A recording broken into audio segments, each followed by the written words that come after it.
Hi everyone, please subscribe to my channel. Blood Immortal. See playlist for other chapters and novels.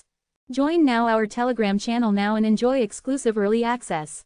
t.me/blood_immortal_official. I do not translate the novels. Credits goes to original translator and author of the novel. I only make it as an audiobook so it would be easier to just listen while doing other things. Credits goes to the author of the novel. I convert stories to audiobook for mental health, for multitasking purpose, for accessibility and time saving. Listening to audiobook is also beneficial for people who have disability. It improves our listening skills and improve our English comprehension, vocabulary and other things. So, thank you for listening. Thank you and thank you very much for your support. Chapter 141. Do you know me? Hearing those words, Yu-won had to work hard to control his facial expressions. Of course he knew him. Very well, too. That was why he had judged that Sun Wukong's clone would come to his aid when Zeus's lightning bolt struck. However, at this point in time, he shouldn't know. That was normal. I know you well, so Yu-won replied. The great sage, heaven's equal, Sun Wukong. A high ranker fighting the heavens. The story of Sun Wukong, which everyone should know. I heard that you stopped your activities a long time ago. It was a formal answer. Sun Wukong's title is the great sage, heaven's equal. The fact that he was fighting the heavens, and the fact that he had stopped his activities a long time ago, were all widely known facts. However, no, not that. Sun Wukong wasn't asking about that. Do you know me? It was a strange way of speaking. Do you know me? Unless he had lost his memory, he wouldn't be asking such a question. Yu-won made a puzzled expression. After all, Sun Wukong's reaction was strange. He didn't just come looking for me because of the fire eyes, did he? At first, Yu-won had thought that the reason Sun Wukong had come to him was because of the fire eyes. The fire eyes were a skill that could be obtained when the monkey's eyes and the hidden piece met. That meant that Yu-won had had the monkey's eyes from the beginning. The monkey's eyes were a skill that the monkeys of the Flower Fruit Mountain, Sun Wukong's family, had. However, it was now a skill that only Sun Wukong possessed. The idea that Sun Wukong wouldn't let the lightning strike was also derived from this. He couldn't just leave a player with the fire eyes to die, that's what he thought. He had already thought of an excuse for that. There has never been a single player who has purchased the monkey's eyes in the tutorial. In the first place, the monkey's eyes were not only ridiculously expensive to purchase in the tutorial, but their effects were also mediocre. However, it was certain that it was a skill that could be obtained in the tutorial. He thought there had to be a way to get around it somehow. Tell me exactly what you mean. Pretend you don't know. You're not an idiot, so why can't you understand what I'm saying? An idiot, I didn't know I would hear those words from you. Look at this, look at this. Sun Wukong's lips curled up as if he had expected this. So you do know me? Yu-won frowned without saying a word. He had made a mistake that was unlike him. He should have pretended not to know anything, as if they had just met, but he had spoken to Sun Wukong's words like an old habit. As expected, it's hard to act in front of this guy. Yu-won looked into Sun Wukong's eyes. Meaningful eyes. The guy had definitely said, as expected. Although he didn't know why he had come to him, it seemed certain that he had come knowing something. What do you know? I can see what you can't see with those half-assed eyes. Waruk. Keying. The magic power flowing from the fire eyes of the Fire Eyes King pierced Yu-won's body. Especially if it's the same eyes. It was a feeling he had felt before. The feeling of being understood and seen through. The feeling of being stripped naked in front of the other person's eyes was not very pleasant. If so, Waruk. Yu-won's eyes turned red. At that moment. Fire Eyes resists. Fire Eyes King. Resistance failed. He hadn't expected much, but as expected. It won't work. The Fire Eyes were a lower level skill than the Fire Eyes King. It was impossible for a skill that hadn't evolved to resist a skill that had evolved. At this moment, Sun Wukong was seeing something through his eyes. Although he didn't know what it was. So, what do you see with those great eyes? So, what do you see with those fancy eyes of yours? Several repeated fights. Me, as you know. Inside Son Goku's golden eyes, another world was reflected. You can see the appearance of my true self standing next to you. Wan Jiamjung, a skill that only Son Goku in this tower possessed, which could see through invisible truths. Through Yu-won's eyes, it saw another world that he knew. You definitely know my true self. Very well, don't you? Yu-won closed his eyes for a moment. The feeling of having someone see through you with their eyes wasn't very pleasant either. What should he say? But this wasn't an opponent he could lie to and deceive. Yes. Eventually, Yu-won nodded his head. In the world I was in, you and I knew each other. The world I was in. It was a slightly confusing statement. It was an even more difficult statement to understand, especially for Son Goku, who was on the less intelligent side. So Son Goku let the statement go in one ear and out the other before asking. So, how did we know each other? It seemed that even with Wan Jiamjung, he couldn't see everything. After pondering for a moment, Yu-won gave an answer. We were friends. Wan that looked at Son Goku's eyes burned brightly.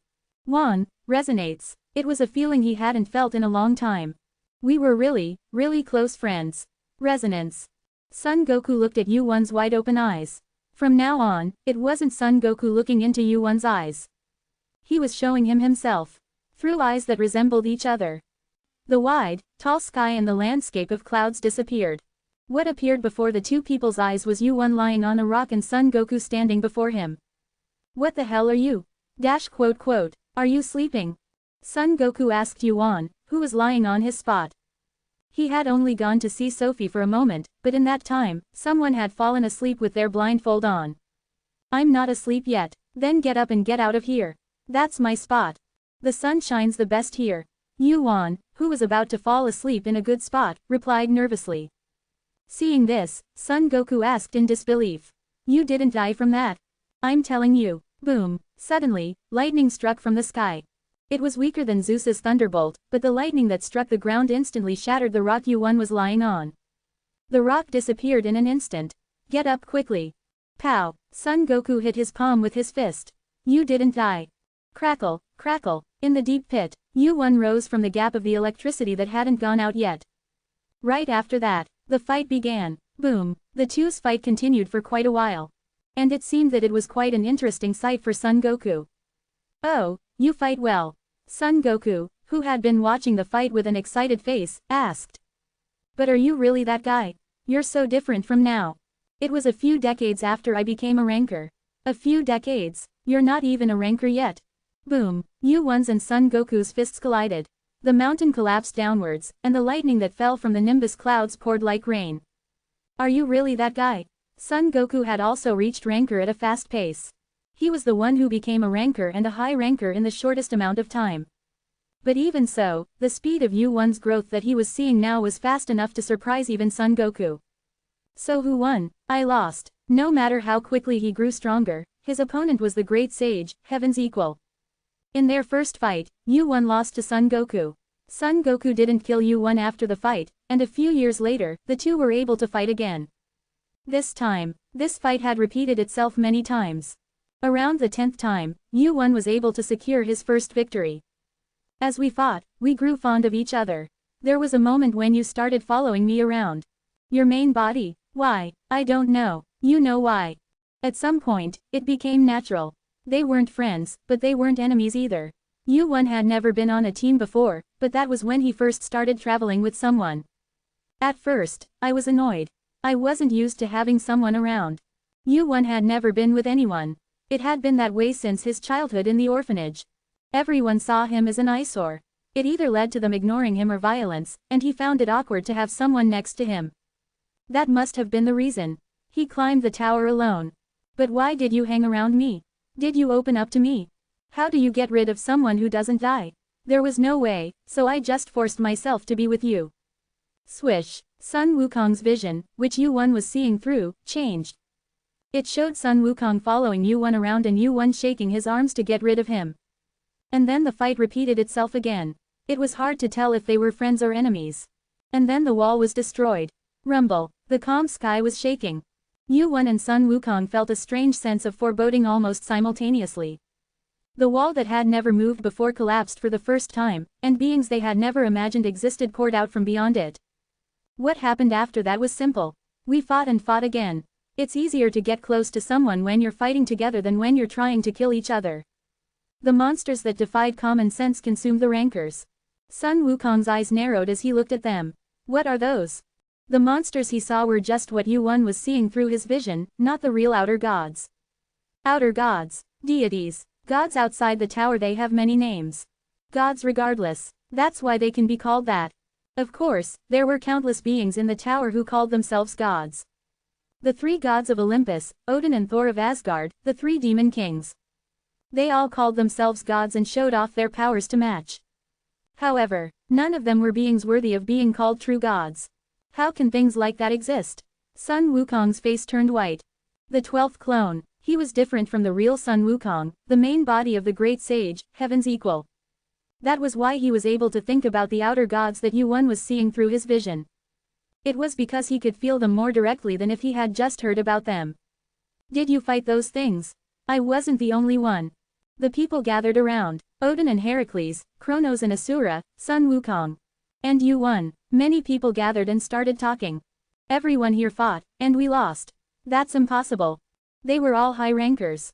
Some of them were people that even Sun Wukong, who wasn't interested in worldly affairs, knew. Odin, in particular, was someone that every ranker knew.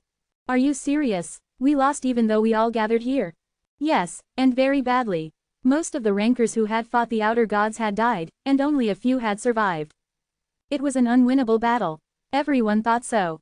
That was why this meeting had been called. Let's decide. The person who led the meeting was Odin. He looked at Yuan and Sun Wukong and sighed. Who among you will go back to the past? Chapter 142. So, who will go back to the past? The meeting began. There were 3 candidates that were summarized. The hero of Gigantomachia, Heracles. The high ranker known as the Great Sage, Heaven's Equal, and victorious fighting Buddha, Sun Wukong. And a high ranker who appeared out of nowhere with no achievements or rumors. Kim Yuan. Yuan was the one who was chosen after the meeting continued. The reason was simple: no matter what happened in the past, the one who has killed the most outer gods should go. A simple but certain reason. If they were going back to fight against the outer gods, then the one who had killed the most outer gods should go. They already had a rough idea of what to do once they went back. The meeting ended like that. Swish. And with that, the world that had been shown through the resonance of the Eye of Truth disappeared. Throb. His eyes began to ache. Proficiency of the Eye of Truth has greatly increased. Was it because of the resonance with the peak of the Eye of Truth?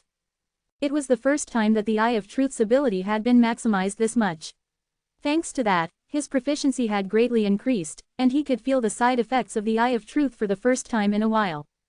Yuan covered his throbbing eyes with his hand and said, "That's basically it. You, Sun Wukong, couldn't help but figure it out by now.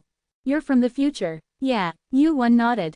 The pain in his eyes slowly began to subside. What happened in Britain was also part of what needed to be done. Lancelot makes a huge mess later on. Is this all part of the plan you guys made? Yeah. How much progress has been made? Not enough to even give it a number. Right now, we're just in the phase of plugging up a hole in a dam. Sun Wukong sighed at Yuan's words. The future that had already been destroyed once. And the present that needed to be changed. What are the odds? The odds of winning? Yeah, well, as of right now, I'd say it's maybe around a penny. That's all. The important part is that there are odds. Like I said before, we've only just managed to plug the hole. Man, I hate things that are complicated. Sun Wukong scrunched up his face and scratched his head. If only my main body was here. He mumbled as if he regretted something. That was when. Isn't your main body on the 40th floor right now? Sun Wukong's eyes shot open in surprise. Sun Wukong was taken aback. How do you know that? How come the clone seems to be more of an idiot? How do you think I would know? Ah, right, you would know. Yuan came from the future. Furthermore, just a moment ago, Sun Wukong learned about the process Yuan went through to return. The many high rankers who ruled the tower. All of the information they knew was inside Yuan's head. Creepy. The moment he realized this for sure, Sun Wukong's spine tingled as he looked at Yuan. Just looking at the strength he possessed, he was still far from being able to reach even one of his clones. What the hell is going on inside this guy's head? He was practically the perfected form created through the combined efforts of countless high rankers. Why is that? Never mind. Sun Wukong scratched his head. Since we're talking about it, didn't you say you would help me back then? Yeah, so then, did you say that because you knew the situation of the main body? Yuan nodded his head. It was obvious. The biggest reason why he was chosen instead of Sun Wukong. It was because even if Sun Wukong returned to the past, there was nothing he could really do. He's trapped on Osang Mountain. Damn, I can't believe this. Sun Wukong was an immortal being. There was no being who could kill him, at least not within this tower, and Heaven, who had been fighting Sun Ogong, decided to seal him in the end. However, only a few within Heaven knew about the disappearance of the Heavenly Great Emperor. I will help you. In return, you help me. At Yuan's words, Sun Ogong asked in disbelief. I already helped you once. That's not enough. It was true. There was a huge difference between saving Sun Ogong, who had been sealed by Heaven, and blocking Zeus' lightning bolt once. Sun Ogong also knew that the math didn't add up. Then don't we have to get to the 40th floor first? That's right. I think we just got to the 25th floor. We'll get there soon. Don't worry. Sun Ogong shook his head at his confident words. He didn't know about other players, but the 40th floor wasn't that difficult for Yuan. Right now, Yuan possessed skills that were better than most rankers. Well, whatever. Well, let's say that's true. Olympus. Iced that explanation in awe. No matter how fast he climbed, the 40th floor was still a long way off. Each floor contained multiple worlds, and there were countless things Yuan had to do between them. That wasn't important right now, though. So, what's next? Next is rumble. The cloudless sky shook. The ground vibrated and the sky began to move. Yuan's lips curled up when he noticed the phenomenon. It's perfect timing. Crack. The sky opened up. And from below, countless troops descended. Hee-hee-hee-hing. Clatter. Numerous white horses descended from the sky. Oh, that's the Round Table's Guardians Guild. There was only one guild in this tower that could descend to the lower floors riding pure white horses. Asgard. Long ago, Arthur had founded the guild with Asgard's patronage. Since then, the Round Table had become Asgard's hands and feet, and they had been able to establish Britain in the world of the 25th floor at a rapid pace. The two guilds had quite similar dispositions. Asgard, which sought justice, order, and peace. The Round Table, which emphasized the spirit of chivalry. The two had a long-standing symbiotic relationship, and it continued to this day. But why Asgard? Because Lancelot made contact with Olympus. Are you saying the Valkyries came all this way for a reason like that? It wasn't something to scoff at. However, Asgard was known for being incredibly slow to act. When they did move, it was usually when they judged that the order of the tower was about to collapse. They wouldn't have moved if it was simply a matter of switching sides to Olympus. Then, Ragnarok. Ragnarok. Sun Ogong made a puzzled expression at the unfamiliar word. It was supposed to start here. Ragnarok probably started with the fight between the Round Table and the giants, right? Are there any rankers from the Round Table here? Ragnarok. The event that led to Asgard's destruction. The war between the demons, the giants, and Asgard had unexpectedly started with the Round Table, who were under Asgard's command. The Round Table had attacked the giant demons, and it had escalated into a huge battle as if they had been waiting for it. Why did the Round Table attack the giants? Because Lancelot was the guild leader of the Round Table at the time. Why is that? Is that why? Yuan shook his head.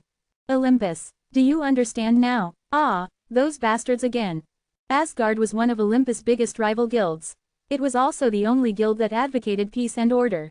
It was only natural that Asgard would be an eyesore. Olympus planned, Ragnarok, to bring down Asgard. Use Lancelot to make the Round Table, the demons, and the giants fight. If Asgard intervenes in that fight, a full-scale war will break out. The countless Asgardian rankers, demonic rankers, and giant rankers who disappeared because of that war. The tower's power would be reduced by more than half because of that great war. But even so, is that enough? He hadn't dealt with the demons and giants yet, so he couldn't say he had completely stopped Ragnarok. However, he had at least taken care of the detonator. In the castle where Lancelot had been, there had been piles of documents related to the conflict with the demons that had been mentioned in the Round Table for a long time. In addition to that, there were countless items that had been exchanged with Olympus. He's a smart guy, so he'll figure it out. Odin was smarter than anyone Yuan knew. If he had done this much, he would probably be able to figure out what to do next. Yuan turned around. It was in the opposite direction from where the Valkyries were coming. What's wrong? Aren't you going to meet those Asgardian guys? I'm done here. There's nothing I can do even if I get involved with Asgard right now. Weren't you going to fight Olympus? It would be a good opportunity. What would I do if there was a fight? The fight between the giant guilds won't take place on the lower floors. Right, currently, Yuan had the authority to go up to the 25th floor. Even if the war between Olympus and Asgard started, it was impossible for Yuan to participate right now. And the war probably won't happen. Why not? Asgard won't rush into war, even if they have a clear reason. They will try to end it with minimal damage and minimal cost. Even if there is a war, it will be in a few years, or even 10 years. Then you're saying it's going to happen eventually. No, Yuan and Sun Ogong, who had changed the past, were trying to prevent Ragnarok in Asgard. They revealed Olympus' plan and provoked discord between Poseidon and Zeus. Yuan believed that Asgard would not rush into war with Olympus and decided to find another way. He requested a private audience with the administrator in the martial realm, and the administrator approved the audience after paying 1,000 points. Yuan told the administrator that he wanted to find another way to climb the tower without taking the test. Yuan shook his head. I'm going to destroy that before that. The cracks had already begun. Asgard had identified its enemy, and the elaborate plan that Olympus had built up was crumbling. Poseidon, who had lost the sea god's stone, was at odds with Zeus, and the three gods at the center of Olympus were busy checking each other. A lot had changed. He now felt like he had really taken the first step. It was nice to see Merlin again, but he couldn't stay here forever.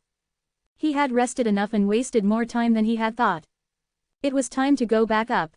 Is there a test today? No, there isn't. Then, Yuan looked at the empty martial realm and opened his mouth.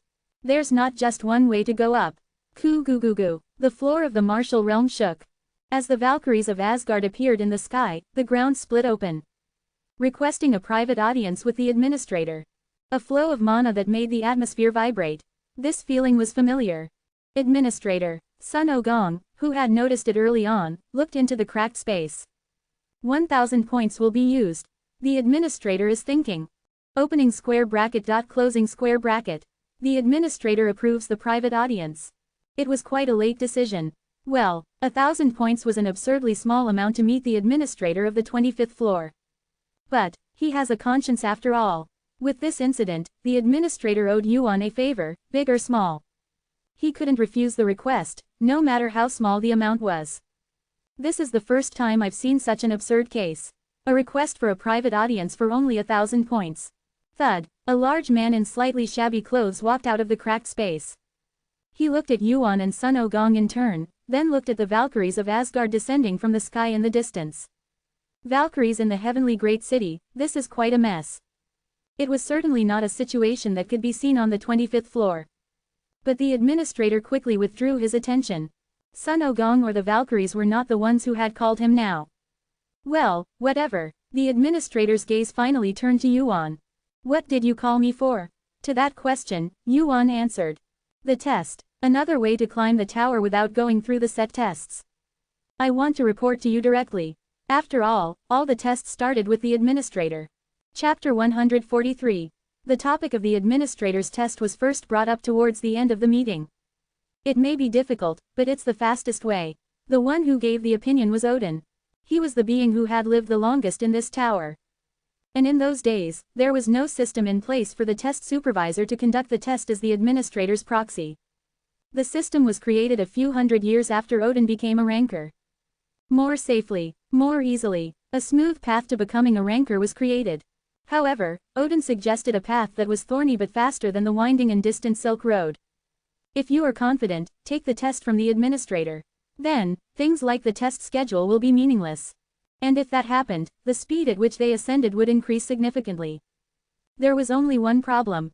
Do you want to take the test from me? Yes. It's quite expensive. It was the enormous cost required for the test. A test prepared for only one person naturally required a huge amount of points. While the existing test required 100 points from 100 players, the administrator's test required 10,000 points from a single player. It was the ultimate in inefficiency. It was a waste of tens of thousands of points to save only 10 days to a month. However, it doesn't matter. It was a story that didn't apply to Eugene. He already had more than enough points. He had also obtained the materials to complete the Sea God's Stone, and he had even earned 1 million points from an unexpected place. Furthermore, he would continue to earn points while passing the administrator's test. Please make the difficulty difficult and the reward high. You're quite demanding. Can't you do that much? I've been through a lot this time. Been through a lot? Are you talking about the lightning? Why did you allow that? If I hadn't, he probably would have thrown lightning bolts around even at the cost of a penalty. If he had done that, there wouldn't have been even a rat's chance left. Zeus was definitely a being who could destroy Camelot even at the cost of a penalty. Moreover, he was not one to watch the administrator's expression. However, if it was a test with the system's intervention, the story would be different. Even Zeus couldn't ignore the test and throw lightning bolts around. The difficulty of the test could not be higher than the set reward. Whether he was conscious of Poseidon or not, that guy seemed to be reluctant to pay too much of a penalty. Olympus paid for both the points over $1 million and the reward. A suitable reward for a suitable difficulty. There is no reason for me, the administrator, to refuse this. As long as it did not violate the law, the administrator would never move. That was the same even if it was the destruction of the lower floors. The order they spoke of meant actions within the established laws, in other words, tests. Eugene sighed and shook his head. You guys are crazy about tests. The administrators prioritize the order of the tower and the progress of the tests. Furthermore, as long as they did not violate the law, they did not care about any immoral or absurd actions. A suitable reward for a suitable difficulty. As long as that was met, the administrator would not side with either side. The administrator was, after all, thoroughly neutral. Kukik, it's not wrong. That's our role. Then please start playing that role. Eugene asked the administrator for a test. The fastest way to go up. Eugene was determined to take that path starting from the 25th floor. Oh, yes, good. The difficulty is difficult, and the reward is high. The administrator, who had been contemplating for a moment, nodded his head. I happen to have something that's just right. Snap. The administrator snapped his fingers. Follow me. Shuik, the scenery before his eyes changed in an instant. In a single moment, countless scenes flashed before his eyes and passed by. After the dizziness and nausea, the place they arrived at was a castle wall. This is the border of this country. The scenery below. Yu-1 looked at the darkly dead-colored forest. This is the end of the world. Officially, that is. Is it an undeveloped area? Yes. The monsters that come out from here have a fairly high difficulty. Britain has long strived to expand its world. No, not only the 25th floor where Britain is located, but most floors were like that. That was because they needed more land as the number of players entering the tower continued to increase. But that was for a while. After the continuous subjugation, Britain had stopped expanding its territory and was taking a break for a while. There was one reason. It was because it was difficult to get past the forest in front of them. At this point, the world that has seen the end with a wall was up to the 3rd floor. The end of the 25th floor hadn't been seen before the wall collapsed. The closer the world got to the wall, the more monsters and stronger individuals existed. The reason why Britain's border, which had been running to expand its land, did not expand any further was because they were tired of fighting. Those who have been resting for a few years are slowly starting to open up again.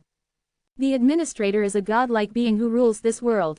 He knew the situation in Britain and gave Yu-1 an appropriate test. Help those guys here and get past the forest. What do you think? Can you do it? Clear a path through the forest within 1 year. You can receive help from the development team for this test. Would you like to accept world development? As you requested, I chose a test with a high difficulty and a good reward. How do you like it? A long-term test that would take a whole year. It wasn't a very pleasant test for Yu-1, who was trying to climb the tower at a fast pace. Yu-1 turned his head and looked at the administrator. His lips were turned up. Is he trying to feed me shit? He didn't know all the administrators, but the administrator of the 25th floor was a pretty annoying guy. He gives such a time-consuming test and asks if he likes it. And the nasty words didn't end there. Just to let you know, it's against the rules to receive help from the Heavenly Great Emperor. This test can only be taken with the help of those who belong to the development team within Britain. There were 2 choices. Give up here and wait for the test date. Or challenge the long-term test of the Regional Development Unit. The administrator looked at Yu-1 with an intrigued face. Then, apart from that, can I solve it with my abilities? Yes, it won't be difficult. Yu-1's lips turned up after hearing the answer to the question. I'll do it. This test. World Development test has been accepted. 30,000 points have been consumed for the test fee. Additional rewards will be given for rapid development. 8760-000. The test began. As soon as the test started, Yu-1 immediately went down below the castle wall. And around that time, a cloud fell from the sky. Yu-1's eyes turned red. It was the resonance of the fire eyes. Where did you suddenly go? Sun Wukong, who came down riding the cloud, was lying down with his chin resting on one hand. Did you take the test from the administrator? What kind of test is it? World development. I'm supposed to break through that forest with those guys over there. Below the castle wall, there were soldiers and knights guarding the border. Some of them were people who were born and raised on the 25th floor, and some were players who gave up on climbing the tower and stopped. That forest. Waruk. Sonogong's fire eyes of truth pierced through the forest. Those eyes that could pierce through the truth were the most dominant technique that could see to great distances, next to clairvoyance, thousand-mile eyes. Right now, Sonogong's eyes were most likely looking at places much farther than Yuan. Is it back outside is themed of the world? They're definitely a lot of interesting people. An intriguing face. A guy who loves to fight would not have let go of an opportunity like this. Should I help you? I fondly it was possible, even if it was just a clone, with the powers Sun Ogong displayed when he blocked the thunderbolt, going through a forest like this would be nothing to him. Just swinging the Rui Jingu Bang once would get rid of hundreds of thousands of monsters living in the forest. But that was an impossible thought. Yuan flapped his arms, telling him to go away. I'm good, go away. If I get your help now, it'll become a big problem. Why? There's a mission on Lialo's use of Britannia's development and my abilities. If you get involved, it'll become a mess. What's a mess? A conversation that went around and around. It was just a waste of time during the mission. Yuan continued to go around the castle. Then, stop. Knights who discovered Yuan came out, gripping their weapons. Horeu, how did you get in her? The knight looked old-fashioned. He didn't seem to be a ranker, his aura wasn't that great. Knights who were probably around the level of rankers would be in the barracks inside the border, not here. Yuan calmly answered the knight's question. I'm in the middle of a mission. Please cooperate. Mission. The knight looked as if to say, what nonsense is this? Mission. There was only one case that made sense to him. I've been to the border development site a few times, but I don't think this is the time for the mission. He looked at the other knights with a hopeful face. But as expected, they all shook their heads. The suspicion grew even stronger. But then, isn't that Kim Yuan? The voices of some soldiers who recognized Yuan were heard. They didn't know his face, but they seemed to have heard his name, and the knights who had been suspicious of Yuan at first reacted with surprise. If it's Kim Yuan, I heard he's in the capital right now. The end of the world was quite far from Camelot, the capital of Britannia. Even if you used all means of transportation, it would take at least 3 days. So it was strange that Yuan suddenly appeared here. This could be helpful. He might have seemed like a suspicious intruder, but at times like this, his fame was somewhat helpful. He might not be a ranker, but Yuan's position in the lower floors was considerable. And his face was somewhat known through the Muram competition. What kind of mission are you on? I received a mission directly from the administrator. Directly from the administrator? Is that even possible? The knight with a curious expression looked around again. He looked as if he was asking if they knew anything, but everyone shook their heads. There was no way they could know information that even old rankers didn't know. In the end, he sighed and asked, not getting a clear answer. Anyways, you're saying you're on a mission? Yes. What mission is it? I heard that you're going to start developing again soon. Yes, that's right. Judging from the fact that one person continued to talk, it seemed that he was the highest-ranking knight here. Yuan, who had been calculating the dates in his head for a while, opened his mouth. Let's finish it in 2 weeks. Chapter 144. Half a month. It was a ridiculous story. Currently, the shortest estimate for the expedition to get through the forest was 1 year, and the longest was 3 years. No matter how famous he was in the lower floors, Frisia joining the expedition would not reduce the time to half a month. It seems you don't know much about this. The knight in charge of the 3rd division of the expedition, Warlock, chuckled instead of showing a displeased expression. He thought that the other person just didn't know much about it and planned to let it slide. If you really are the Frisia we know, I'm thankful for your help. But this isn't something you can think of so lightly. Currently, there were 10 rankers belonging to the expedition. Even if we only look at Warlock, who was in charge of a division of the expedition, he was a player who had climbed up to a considerably high floor, over the 60th floor.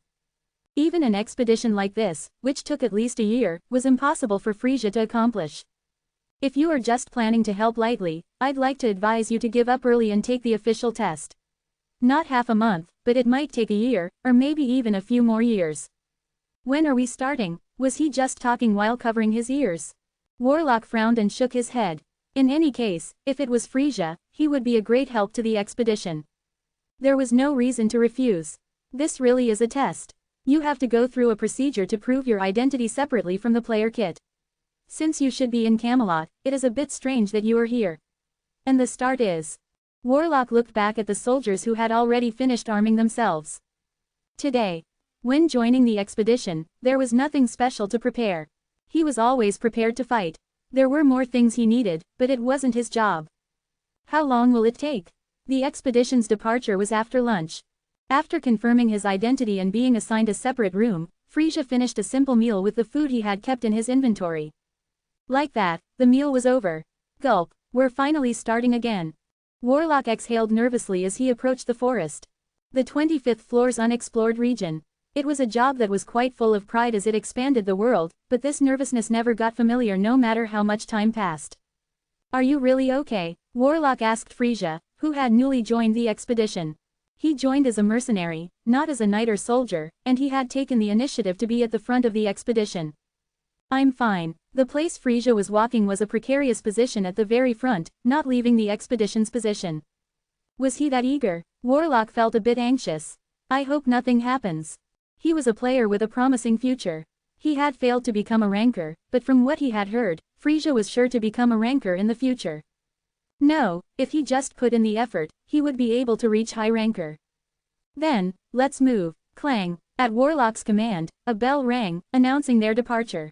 Thud. As expected, the first to move as if he had been waiting was Frisia. Crackle. This is perfect. His condition wasn't bad after lying down for about 5 days. No, rather, it was much better than before. As if he could fly at any moment.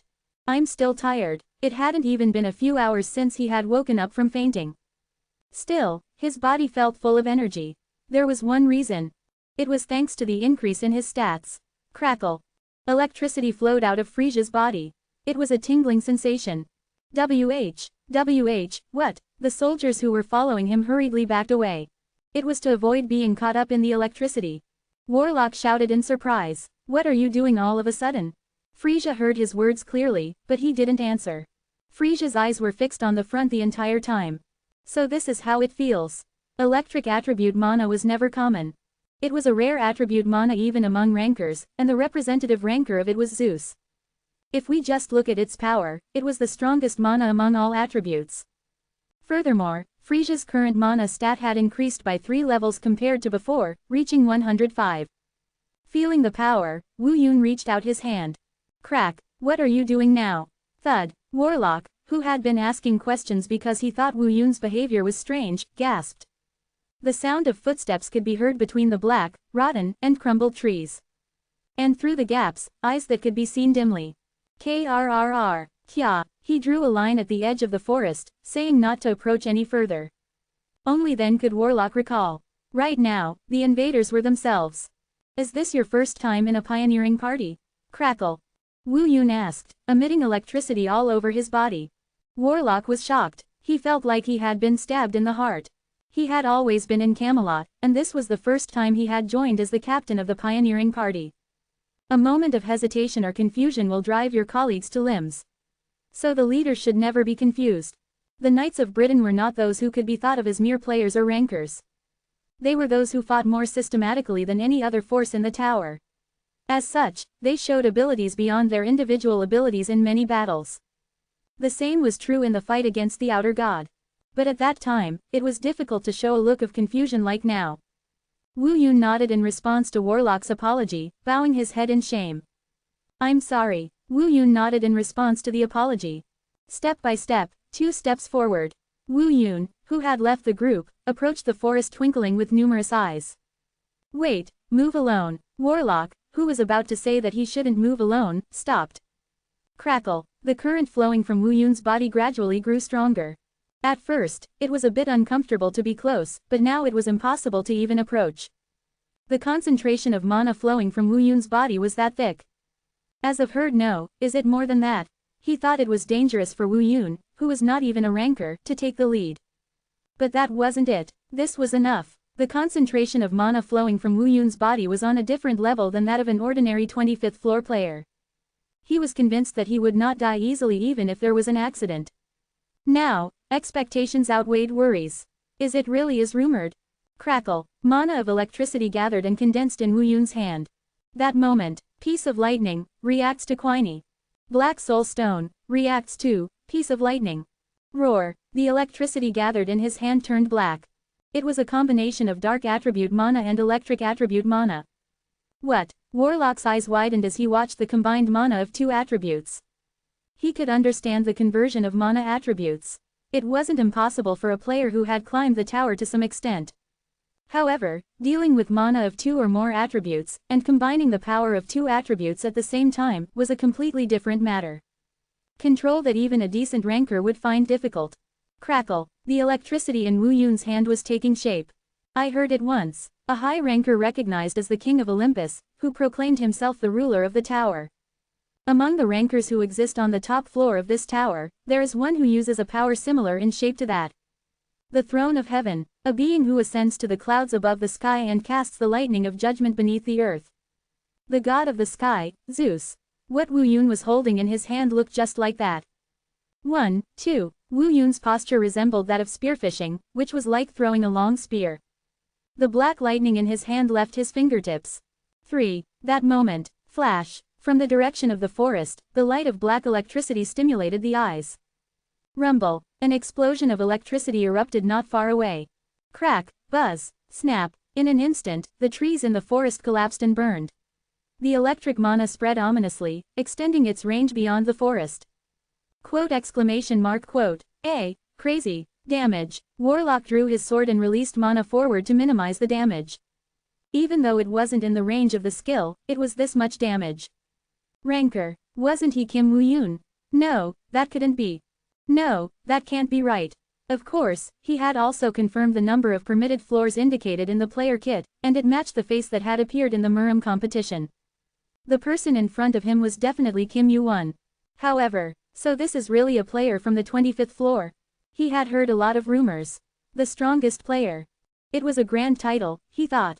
Even players who had defeated rankers since their days as players, or the rulers of several towers who had climbed the tower with countless achievements. To a newbie who hadn't even reached the middle floors of the tower, the title of the strongest was too much, he thought. But this he wondered if the rumors had been downplayed instead.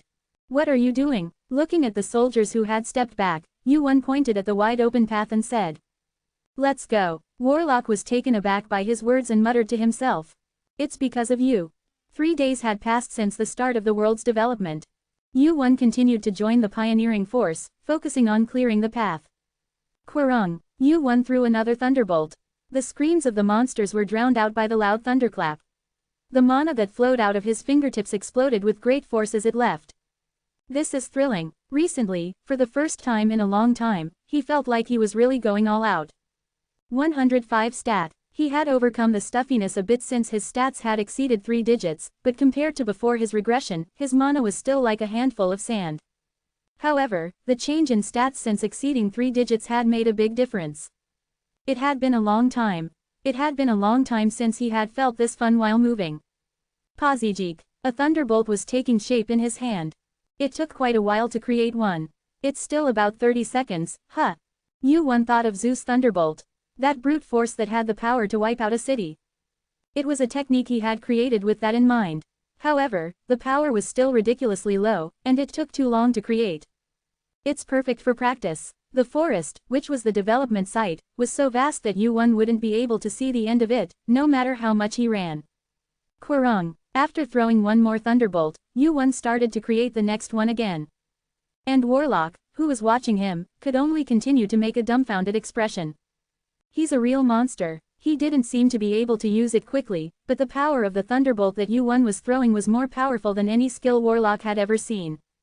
In fact, not only himself, but the other soldiers and knights were also constantly glancing at Yu-won. However, even at this rate, 2 weeks is impossible. No matter what, the boasting that Yu-won had made at first was still impossible. His skills were certain, but what was impossible was impossible. But then, swoosh, a shadow covered his body. Cack. A huge black snake came to swallow Warlock's head. He had been watching Yu-won fight for a while and clenched his fist around the sword. The dozens of meters long snake flew quickly, its huge teeth bared. That moment, Shwook, a man in a black uniform that he had never seen before, flew in front of Warlock and punched the snake's lower jaw with his fist. Thwack, quote question mark quote. The snake's body flew up into the air. Warlock, who had been about to swing his sword, made a curious expression. A uniform he had never seen before. He didn't know who he was, but one thing was for sure, he wasn't from Britain. Who are you? At Warlock's question, the man turned his head. How old was he? One thing was for sure, Warlock, who had climbed the tower for a long time, could tell that he was a ranker. And the next moment, the man who had blown away the huge snake with his fist opened his mouth. Where is the Lord Bishop? Chapter 145. The sub-leader. Who on earth is he talking about? Judging from the language he spoke, he seemed to be someone from the Murim world. The aura and momentum he exuded left no doubt that he was a ranker.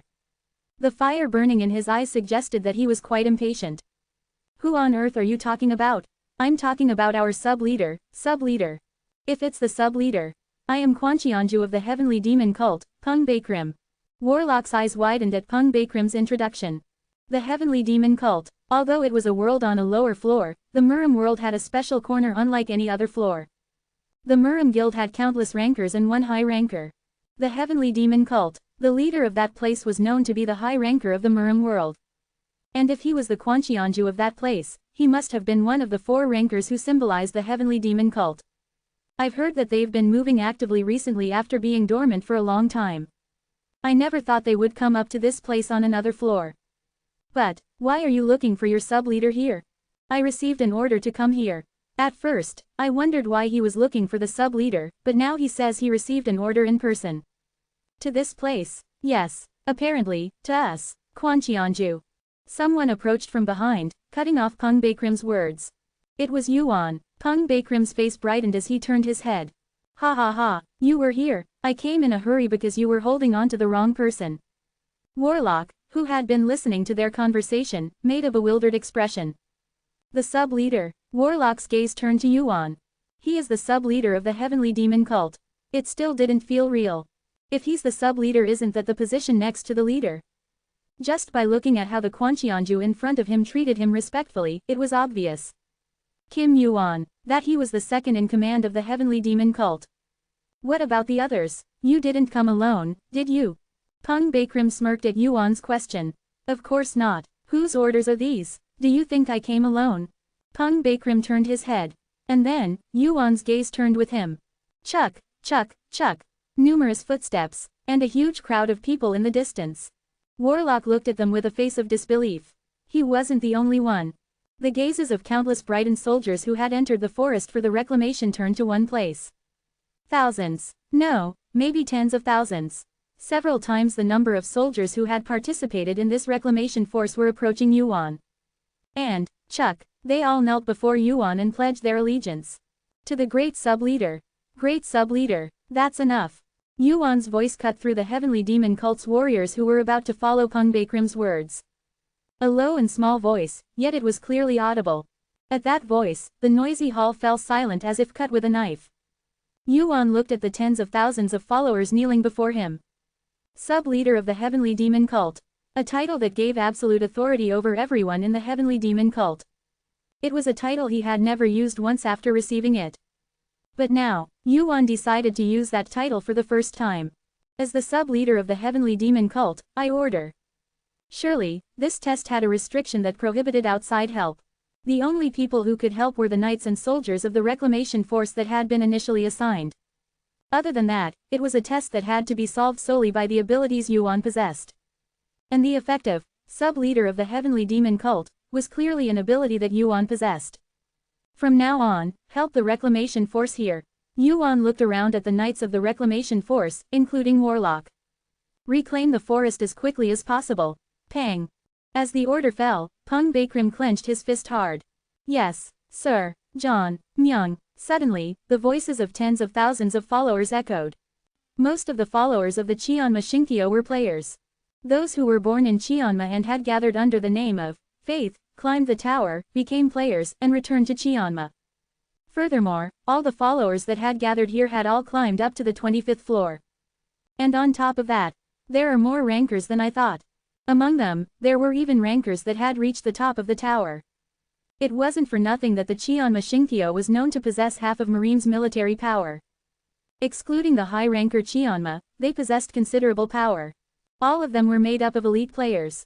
Not only that, but not only the right-handed lord, Pung Bakrim, but even the left-handed lord, Baek Mukong, had joined. Yuan was able to realize the true power of the Qianma Shinkyo. Will we really be able to finish this in 2 weeks? Currently, the number of people that came from the Qianma Shinkyo was 5 times the number of people in the development team.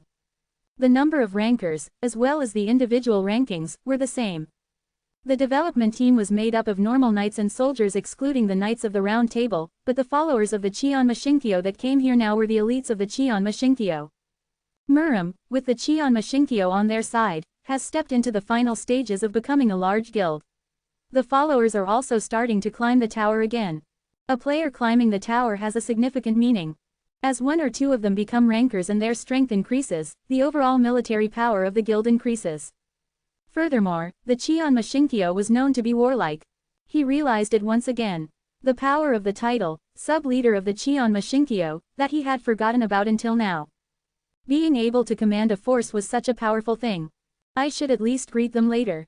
If Yuan had joined the development team alone, it would have taken at least half a year to pass this test. However, with the addition of so many followers of the Qianma Shinkyo, it seemed like he would be able to shorten the time as much as possible. Requesting support for the development site on the 25th floor. Please send as many people as possible. It was a message that he had sent to Qianma. And in just a few days, this many followers had gathered. The power of the title and the loyalty of the followers towards the successor of Qianma. This was the result of that. I was sure we would pass from the beginning. Thud, a head that popped out from the top of a tall tree. It was an orc with black skin and a large stature, as if he was looking at a giant. The question now is, how quickly can we finish this? Growl. The orc revealed its teeth and expressed hostility towards Yuan. Not only was it big, but the flow of mana covering its skin wasn't ordinary either. In order to pierce through it, he needed mana that was sharper and stronger than the mana covering its skin. And just then, crackle, Yuan was holding something perfect for the job. Flash, crack, a dazzling yellow light burst out from the monster's body. Then, a thunderous sound loud enough to make his ears go numb rang out, and the monster's chest was burned black.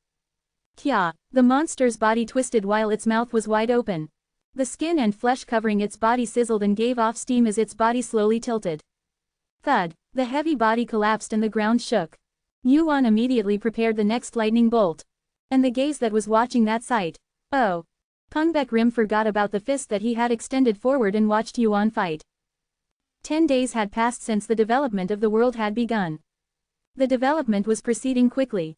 After the Qianma Shinkyo had joined, the speed of development had become incomparable to before. The development was rapid. After the Heavenly Demon Cult joined, the development speed was incomparable to the beginning. Take off your rank badge and let's have a match, little lord. Due to the sudden increase in the number of people, the Heavenly Demon Cult had no choice but to stay in a hastily made tent. In it, Yuan was contacting Merlin. Where did you go? Were you working on that side? What? The development team? No, why is the Heavenly Demon Cult there? The first task was to discuss the reward for the Heavenly Demon Cult members who participated in the development team. Among the members of the Heavenly Demon Cult, there were even rankers mixed in. Their labor was by no means cheap. Yuan wanted to pay them a reasonable price if possible. Of course, with someone else's money. The state of the country is in shambles right now. I can't give you much. After Lancelot died, Merlin became the acting king of Britain. Thanks to his connections, the members of the Heavenly Demon Cult were able to collect a decent amount of points. Even though it was only a few dozen points a day, it wasn't bad for pocket money. And after 10 whole days. When will it be completed? What are you doing to be this late again? I won't show you this time. When you come, be prepared to break your head. The item's receipt period was missed because the test was prolonged. I should have taken care of it a little more. Hephaestus didn't wait long. He left the item to Merlin and went back downstairs.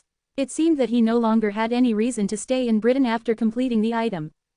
Time passed like that, and the day before the start of the development was approaching. You have passed the World Development Test. 50,000 points have been acquired. Additional compensation will be paid over time. 150,000 points have been acquired. The next additional compensation will be delayed. You can move to the 26th floor. World Development, a long-term test that would have taken at least a year. As such, the number of points that could be obtained was bound to be high. Originally, even 200,000 points would have been regrettable, but there was no regret since it was finished in a short time. After the test was over, In the middle of the forest where the development was finished, Yuan called Poonbaek Rim and Baek Mu Gang. Quan Cheonju, Chang Cheonju, yes, yes. At Yuan's call, Poonbaek Rim and Baek Mu Gang approached him and bowed. You've worked hard. Divide it up with your subordinates. 50,000 points have been used. 50,000 points have been used. Yuan gave 50,000 points to each of the two, for a total of 100,000 points. The members of the heavenly demon cult gathered here were those who had followed the two. Since the number was large, it wouldn't be a lot of money, but it was still enough money to have a good night's sleep. This much money. The two men's eyes widened. Originally, it was a test that would have ended with about 50,000 points. It was a long test that lasted for a year, and the difficulty itself was quite high. However, the reason why this test was able to get such a high score was because of the help of the heavenly demon cult. There is nothing as ugly as a boss who saves his pocket. In fact, he had left half of his share, but it wouldn't look that way in the eyes of these two. 100,000 points was enough money to establish a large sect in the Murim world. Thank you for your generosity. Unlike Baek Mu Gang, Poonbaek Rim had a thoughtful expression on his face. Yuan asked, seeing Poonbaek Rim's expression. Why? At Yuan's question, Poonbaek Rim's expression changed several times. And soon, if this is the reward for this work, I would like to receive something else.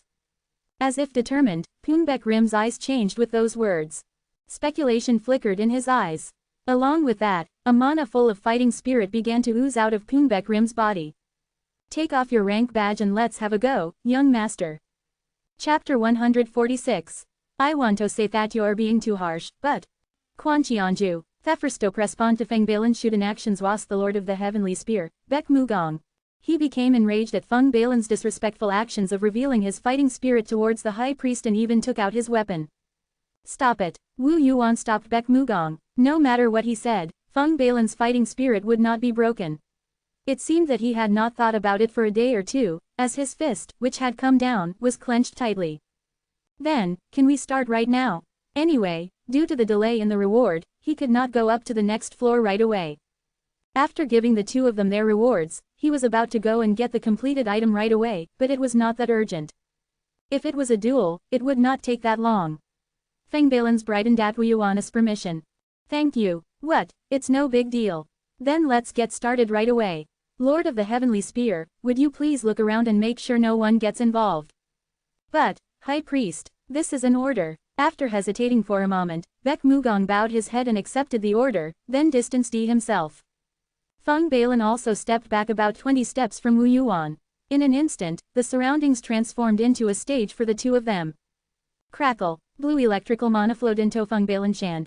Wu Yuan Shaez grew interested as Shus motor date it. Come to think of it, the attribute of the mana that Feng Balin handled was also electricity. It was an uncommon attribute. Quan Cheonju Feng Balin was the last of the 4 Cheonjas to take his place. Because of that, he was considered the weakest of the 4 Cheonjas, but Feng Balin was still ranked quite high among the rankers.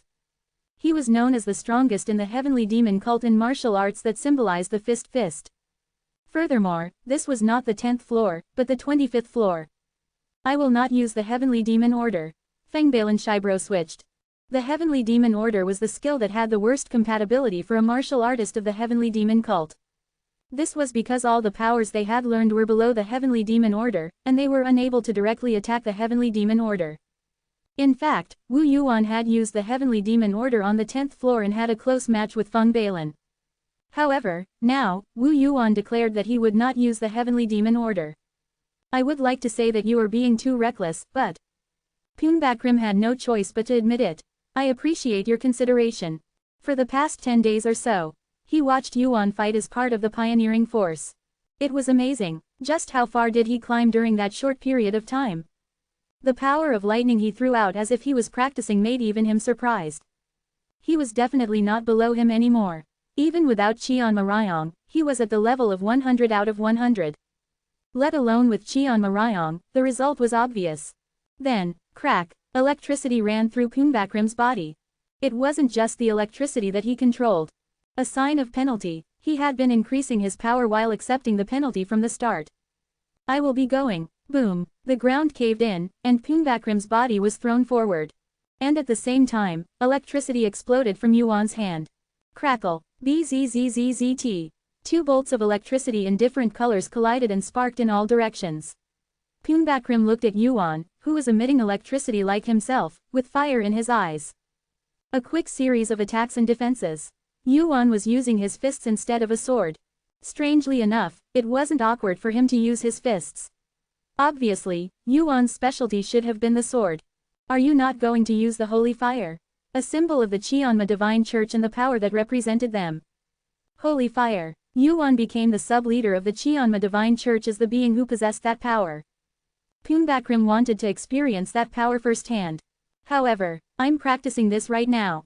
Yuan's answer was different from Poonbakrim's expectations. Are you saying that you don't intend to do it properly? You'll see when I do it. Those words just now. Words that hurt his pride. You will regret it.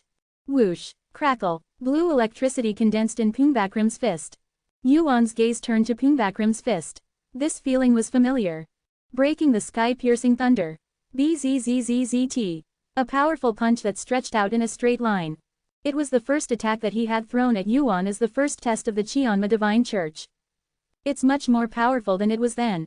It was because the limit of power allowed to him was wider as the level was different. Simply in terms of power, it was far superior to the first blow. However, that didn't mean there was a reason to avoid it like that time. The giant's power fills your entire body. The stamina stat is converted to strength at a high rate. Whoosh. Instead of a sword, Wu Won stretched out his fist forward, just like Poonbakrim. Quirang. Poonbakrim was bewildered by the sound of thunder exploding in the air. He thought Wu Won would avoid it like that time again, but he didn't. No, it was the opposite. Crackle. What was being pierced was his own magic power. What? He was proud of himself for being comparable to the Sword Lord among the four heavenly lords in terms of power alone. But his superciliousness was being pierced like that. Kaboom! The fist bounced up, in magic power, and in strength. He fell behind in both. This is ridiculous. The moment he tried to shout that it was ridiculous. Bam, bam, bam, bam. Wu Won's fist continued to pound Poonbakrim's body. He barely managed to raise his arm to block it, but his body shook as he failed to withstand it. It felt like his guarding arm would break at any moment. Brute force. After his duel with Wu Won, Poonbakrim had trained himself every single day without fail. At the time, Wu Won was a player who had just reached the 10th floor, but the fight had come as quite a shock to Poonbakrim. So he thought about it every day. Just how much of a difference would there be now? Just what would the result be if it was a proper duel, not a test? He wanted to try it out. And that wish had just barely been fulfilled. Plop. It can't end this absurdly. Poonbakrim lowered the arm he had been holding up. Bam. The shock he felt on his face. It felt like his jaw was coming off. For a moment, his head spun and he felt like he was losing consciousness. But he gritted his teeth and endured it. Thanks to that, he got hit once, but he was still given a chance to extend his fist. Pazuzuzu. Electricity burst from his fist. His pride wouldn't allow him to not land a single hit. 100-step thunderclap fist. Poonbakrim's fist shot forward. Slowly, but accurately, in a time that seemed to slow down to a standstill. Whoosh. Before Poonbakrim's eyes, which were looking at Wu Won, a strange figure emerged. Something that was the only thing moving in a world that had stopped. What the hell is that? A crimson flame. In an instant, it wrapped around Wu Won's body and moved as if it were alive, wriggling. The self-embodied flame took on the most fearsome form that Poonbakrim had ever seen in his life. Cheonma, the Lord, Cheon Mu Jin. The flame transformed itself into that being and devoured Poonbakrim's body. Kya, eek, startled, Poonbakrim, who had screamed without realizing it, jumped back. Time, which had stopped for a moment, started flowing again. The form he had just seen disappeared without a trace, leaving only the flames that surrounded Wu Won's body. The fist that had been thrust forward hit the empty space with his backward jump. Huff. Poonbakrim's body stiffened. He barely managed to avoid collapsing to the floor, but at that moment, he clearly realized it. Just now, if Wu Won had wanted to, his head would have exploded from his fist. I've lost. Poonbakrim admitted defeat, bowing his head. His trembling heart still hadn't calmed down. So he asked. That was the crimson monster that had appeared behind Wu Won's back. What in the world was that? The moment he faced it, Poonbakrim's body froze. However, he couldn't get an answer to that question from Wu Won. The question came back exactly the same. What did you see? Yes, I asked what you saw. What did he see? Peng Bekrim recalled the shape of the flame that had appeared behind Wu Wan. A form that he could never know. Qianma, it was their god. I saw the Lord. Really, the sacred fire shows the form that the opponent fears the most. In addition, it feeds on that fear and grows stronger, and the opponent who fears the sacred fire must face an even greater fire. What Peng Bekrim saw was Qian Mu Jin. He seemed to fear Qian Mu Jin more than anyone else in the world. Anyway, it was fun. It helped. Compared to the knights belonging to the Round Table, Peng Bekrim was ranked quite high among them. Perhaps Peng Bekrim would not be pushed back even if he faced Tra and Rolet, both of them. He's come a long way. You've improved a lot. Not a weapon like that spear, but you'd have made armor. The duel with Peng Bekrim could have been a time to compare his old self with his current self. I've really come a long way. Even against decent rankers, and even higher. Increased stats, various skills that I aimed for, and even 2 fragments. Now, for the first time, I have the foundation to face the world above. Yu Wan asked Sun Ogong to take him back to Camelot. The speed of the cloud somersault that I rode for the first time in a long time was dizzying. Are you going to throw up? Drive safely. It took just over 10 minutes to fly to Camelot. Considering the distance, it was a matter of seconds. Even so, it was because the cloud somersault was being handled by a clone. If it had been his main body, it wouldn't have taken half the time. It was indeed the fastest means of transportation in the tower. Why aren't you going to the next floor? I haven't settled my accounts yet. A reward? Why, I guess I didn't expect it to end this quickly. No matter how good a high ranker was, they couldn't pass the world's pioneer test this quickly. It might be different if it was Sun Ogong, but there was a reason why the time limit for passing the test was set to 1 year in the first place. However, Yu Wan passed the test in less than 2 weeks. The administrator didn't expect the test to end this quickly either. As always, rewards were delayed when there were variables in the test. Besides, there's something I have to give you. Something for me. The Stone of the Sea. The Stone of the Sea, oh, that. I heard it's famous in the lower floors. Did you have it? Sun Ogong wasn't that surprised to hear about the Stone of the Sea. The legend that it would have the power of a god was something that only those who needed to get stronger could rely on. Sun Ogong didn't have much hope for such items in the first place. Of course, Yu Wan thought a little differently. If it was a normal item, that might be the case. In the future that Yu Wan knew, the Stone of the Sea was made into an item called the Trident by 10 famous blacksmiths. However, as far as Yu Wan knew, the Stone of the Sea was not an item that was suitable for a weapon in the first place. If I had made an item with the Stone of the Sea. It was a long time ago. It was what Hephaestus said after discovering the broken trident after Olympus disappeared. Instead of a spear like that, you would have made an armor. Chapter 147. You went to the pioneering grounds all of a sudden and returned just as quickly. How much time has passed? Merlin, who had learned about Eugene's location after receiving the report, looked at him with curiosity. Eugene had covered the distance that would normally take several days in an instant. Was it thanks to the somersault cloud? I thought I'd die while riding it. Eugene briefly explained what had happened in the meantime. Merlin, who had been buried in paperwork as the acting king, took a moment to clear his head and listen to the events that had taken place in the pioneering grounds. You're indebted to the Heavenly Demon Church. On a larger scale, it should be considered the Murim. Indeed, the Murim and the Heavenly Demon Church are now inseparable. It was now widely known that the Murim and the Heavenly Demon Church had joined hands. The Murim now possessed not only high-ranking high rankers but also a number of rankers comparable to those of large guilds. The world was already talking about including the Murim among the ranks of large guilds. I'll make sure to repay the debt later. What about the Round Table? Don't even mention it. After turning Asgard upside down, some of them declared that they would leave the guild. Even now, I don't know when someone will leave. The Round Table was like the backbone that supported Britain. They were the rankers who represented Britain and the loyal knights who served the king. However, Britain was now without Arthur or Lancelot. It was only natural for knights with no one to serve to leave. That crazy bastard Lancelot, who would have thought he'd do something like that? To be exact, it's Olympus. At Eugene's words, Merlin nodded and sighed. Olympus. It was a name that even the great Merlin could not easily handle. It feels like I'm caught in a big wave. And it's not something I can easily get out of. It will soon die down. It wasn't mere consolation. Because I'll make it that way.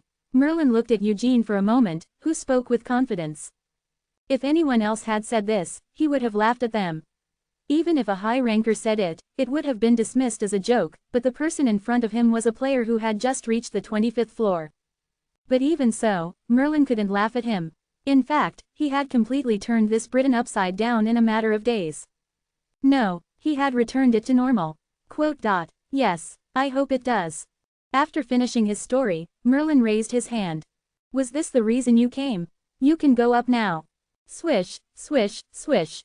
A long, wide coat appeared in the air. The navy blue coat floated above Eugene and fell down.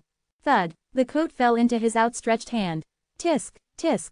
At the same time, the quinine in his hand reacted. An item made using the sea god stone. Its form was none other than a coat. He said that you must obtain the other one as well, and that he named it the triangle. He said that you seem to prefer clothes that are comfortable on your body rather than armor, so he made it that way.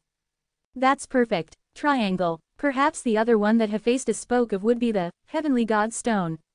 The form of the item was not bad. A coat is more comfortable to wear than other types of armor, and it doesn't hinder movement as much.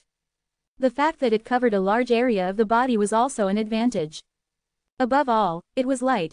It was so light that it was comparable to the quinine he wore as gloves. If quinine is condensed adamantium, this is the opposite, increasing its volume. It couldn't be helped since it was made with limited materials. Still, it was amazing that he had made an item out of only adamantium instead of mixing in other impurities. If he had, it would have interfered with the power of the sea god stone. Now, the important thing was the effect of the item. Triangle. A garment made from the true sea god stone and adamantium. It contains the energy of the sea. Category. Armor. Can control all seas. Converts mana to water attribute. Summons the sea. Number 50% increased resistance to water attribute mana. Number 30% increased amplification rate of water attribute mana. Number 30% reduced mana consumption of water attribute. Protection of the sea applied. There wasn't much of a noticeable difference.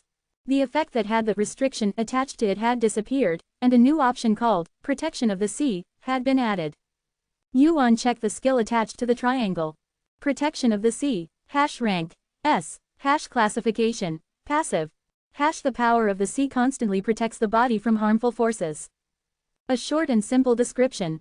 Just from the description, it didn't seem like a great skill. However, the skill's rank itself was S, so it was quite high. It couldn't be helped, he had to check it directly. Swish. Yuan, who had the triangle on his body, pulled out his sword from his waist. Merlin made a curious expression at his sudden action. What are you doing right now? Swish. Merlin's eyes grew wide.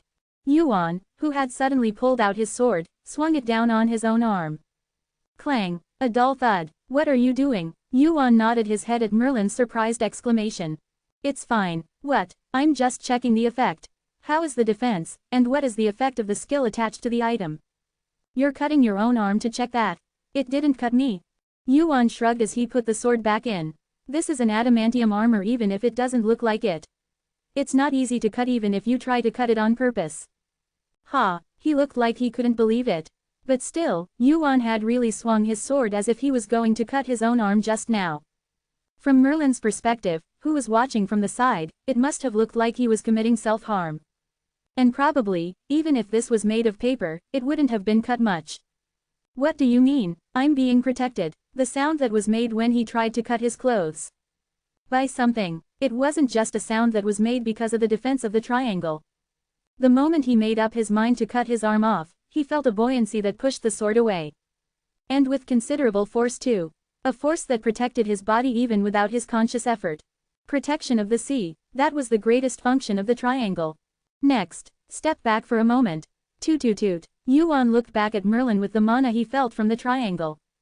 It might be a little dangerous. What? Whoosh. A sound rang in his ears. It was a sound like waves. In an instant, blue waves covered the area around Yuan.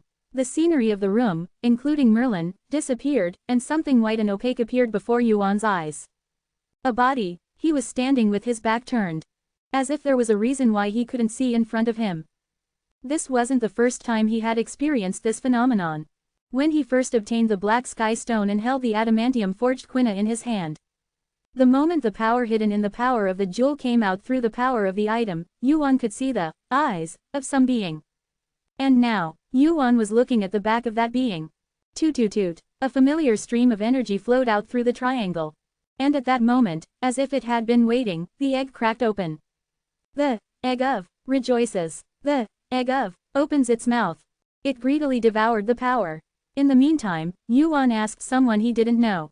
What are you? Opening square bracket dot closing square bracket. You don't have a name, and you can't talk this time either. You're not a monster, and you're not a person. But you're not just a simple item either. Items with self-awareness existed all over this world. They were called ego items, and although they were rare, they weren't items that were impossible to see. However, the being in front of his eyes was clearly different from that. That was why Yuan wanted to know. What are you? Toot toot toot toot. The egg quickly devoured the power without a care in the world. There wasn't much time. An answer didn't come back. Just as the egg was finishing its consumption. Now. Someone who had been silent turned their head. The second one. At the same time, roar, the blue waves that had been surrounding Yuan's body disappeared, and the original scenery reappeared. He felt his body grow weak. Yuan recalled the face of the body that had turned its head just now. However, what did he look like? I definitely saw his face. But I couldn't remember it. It wasn't simply a problem of having a bad memory. It wasn't like his face was a blank canvas. It was just that I really couldn't remember his face. If I could just remember his face, it would be less creepy. Since he wasn't someone I knew anyway, his appearance wasn't that important. What was important was why he had revealed his appearance through an item. And how he had the power of an outer god. He said it was the second one. Fortunately, it wasn't just his face that I couldn't remember. I remembered what he said as if I had seen the words written down. His words about the second one probably meant the sea god stone after the black god stone. He was clearly waiting for the last third piece, the sky god stone. If I collect the third one, I'll be able to know is that what he meant. It wasn't an easy condition. Unlike the black god stone, which I had luckily obtained, or the sea god stone, which didn't belong to anyone, the sky god stone was an item in Zeus's possession. Moreover, the item that symbolized Zeus, lightning, was an item made from the sky god stone. This is getting difficult. As Yuan was regretting it, the message he had been waiting for appeared. The hatching rate of the egg of has increased. Hatching rate, 95.94%. The increase in the hatching rate was smaller than before. It seemed that even though they were all fragments, they weren't all the same size or strength. It was about 4% short. I didn't have many chances to meet outer gods, so I had hoped to fill up the hatching rate this time, but I was a little short. But there's still a way to fill in the rest. In the not too distant future. Thinking about that time, Yuan put his regrets behind him. What was that? Merlin, who was surprised by the sudden situation, was raising his magical energy in case of any unexpected circumstances, just like Hephaestus. It seemed that he was about to cast magic at the energy that had just appeared around Yuan. It's over now. What is it? I don't know. I'd like to know, too. He meant it. Merlin didn't pursue Yuan's answer any further. This kind of answer meant one of two things. He really didn't know, or he knew but didn't want to say. Either way, Merlin didn't feel like digging any further. Well, is there anything in this tower that you don't understand? Don't try to find out the other person's secrets. Just like stats and levels, it was normal for the secrets of this tower to be known only to oneself. If you talked too much about yourself, you would die sooner. Merlin didn't want to keep digging into Yuan's secrets that he didn't want to tell. Fine, I already know that you're special. Yuan, who had put on his coat tightly, didn't sit down again. Merlin stood up and looked down at Yuan, who was looking up at him, and asked. Are you going now? Yes. You really don't rest for even a day. I wonder what's so urgent. Merlin clicked his tongue and picked up the teacup that was almost empty and got up from his seat. Come visit me again when you have time. Sitting back down at the pile of documents, Merlin continued. By then, your statue will probably be up. The reward for the test was decided after a meeting of the administrators. Between skills and stats, Yuan chose stats. The reason was that one stat was much better than a few ambiguous skills. Strength has increased by 1. Health has increased by 1. 2 stats had increased. With this, both strength and health had reached 100 stats. 26th floor. Yuan immediately challenged the next test. You have passed the 26th floor test. You have obtained 20,000 points. Yuan, whose goal was to move on to the next floor as quickly as possible, took the test in a hurry. 26th floor, and 27th floor. 30th floor. It took about half a month to climb 5 floors. Yu-1 continued to climb the tower. Like that, half a year passed. Chapter 148. 41st floor. In the midst of the test, several players gathered. Is this really going to work? It has to. Seriously, who is Kim Yu-1? He hasn't been seen in the rankings since the 25th floor, right? Even so, I don't know how he climbed the tower so quietly, but if we catch him, our team's reputation will skyrocket in an instant. Kim Yu-1, the 3-letter name on the opposing team. He was the only one who didn't form a team out of the 200 or so players who had gathered to form teams. The reason was simple: I'm not making a team. He had rejected other players' offers to recruit him as a team member. He was indeed, as he had heard, the strongest player who didn't team up with anyone. But that was a thing of the past now. Well, Kim Yu-1's achievements are a thing of the past. There are some people who have seen his face from time to time, but he hasn't been able to perform as well as he used to in the exams. Wasn't there anyone who took the exam with him after that? I heard he climbed the tower using dishonest methods. There's also talk that he's the manager's hidden child. If that's the case, it's a big deal. Aren't we all here for this? They giggled as they discussed their strategy. The 3-letter name Kim Yu-1. The fact that the name was gradually sinking to the bottom was already a well-known fact. For players, the exam rankings were an indicator of their abilities and worth. The reason why the modifier, strongest player, was attached to Kim Yu-1's name was also because he had placed first in the exams on every floor. But now that it was gone, Kim Yu-1 was nothing more than a player who was the strongest a long time ago. Then I'll take it that you all agree. The player leading the team. Yukil stood up and opened his mouth. Let's get started. Thud, thud, whoosh, a dark night, a single figure sitting under a tree, holding a campfire. Yu-1, who was poking at the firewood with a branch, took a bite of a large, ripe fish. He's over there. Shish, he'll hear you. I used the mute skill, so he won't hear me. So just go out there. 8 players. They chattered as they looked at the number that appeared above Yu-1's head. 50. Wow, but didn't he collect less than I thought? 41st floor test. It was to collect summoning stones scattered throughout each area and kill a certain number of summoned creatures to earn points. It's great that one person has collected that many, but it's still much less than what we've collected. Is it worth a try? 50 summoning stones was quite a large number. Probably none of the players who participated in this exam would have collected that many. But it was enough to make them think it was worth a try. Get in position, just in case. Let's go in all at once. Okay, be careful not to get caught. All 8 players moved as one. They had been working together for a long time and had been preparing for this exam. This level of cooperation was natural. However, this is fun. Yu-1, who had been eating as if he didn't know anything, suddenly muttered. Swish, why can't you think of just leaving it out like this? Flick, thud, a stone that was lightly thrown up and caught. The number written on it appeared in the eyes of the players who were carefully approaching Yu-1. 800, 817. The summoning stones are combined with the stone that the player who first participated in the test had, and the number is displayed. The display floats above the player's head and is used as a kind of indicator to measure the opponent's combat effectiveness. However, Yu-1 did not use the first summoning stone he obtained. He had made another summoning stone and was holding it in his hand. It was used as bait to lure in other players. This time, there are 8 of you. This time, it means that this is not the first time. Only then did they realize that this place was a huge trap. The leader of the team who noticed this fact shouted, "Damn it, get out." At that moment, roar, purple flames rose everywhere. Strangely enough, the trees in the forest did not burn. However, it was definitely hotter than any fire they had ever experienced. Oh, don't come, help me. The players who faced the flames screamed. Some of them saw monsters and rolled their eyes back, sitting on the spot or swinging their swords wildly. And in the meantime, roar, the flames split in half, and Yu-1 walked out. There are 2 choices. Yu-1 looked at the numbers floating above the heads of the 8 players and asked. You know what they are without me telling you? 153, perhaps because they were the team that survived until the end. The number was much larger than expected.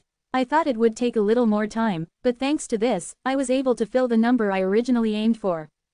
I'm going to be attacked twice while eating one meal. It was something I couldn't have imagined before.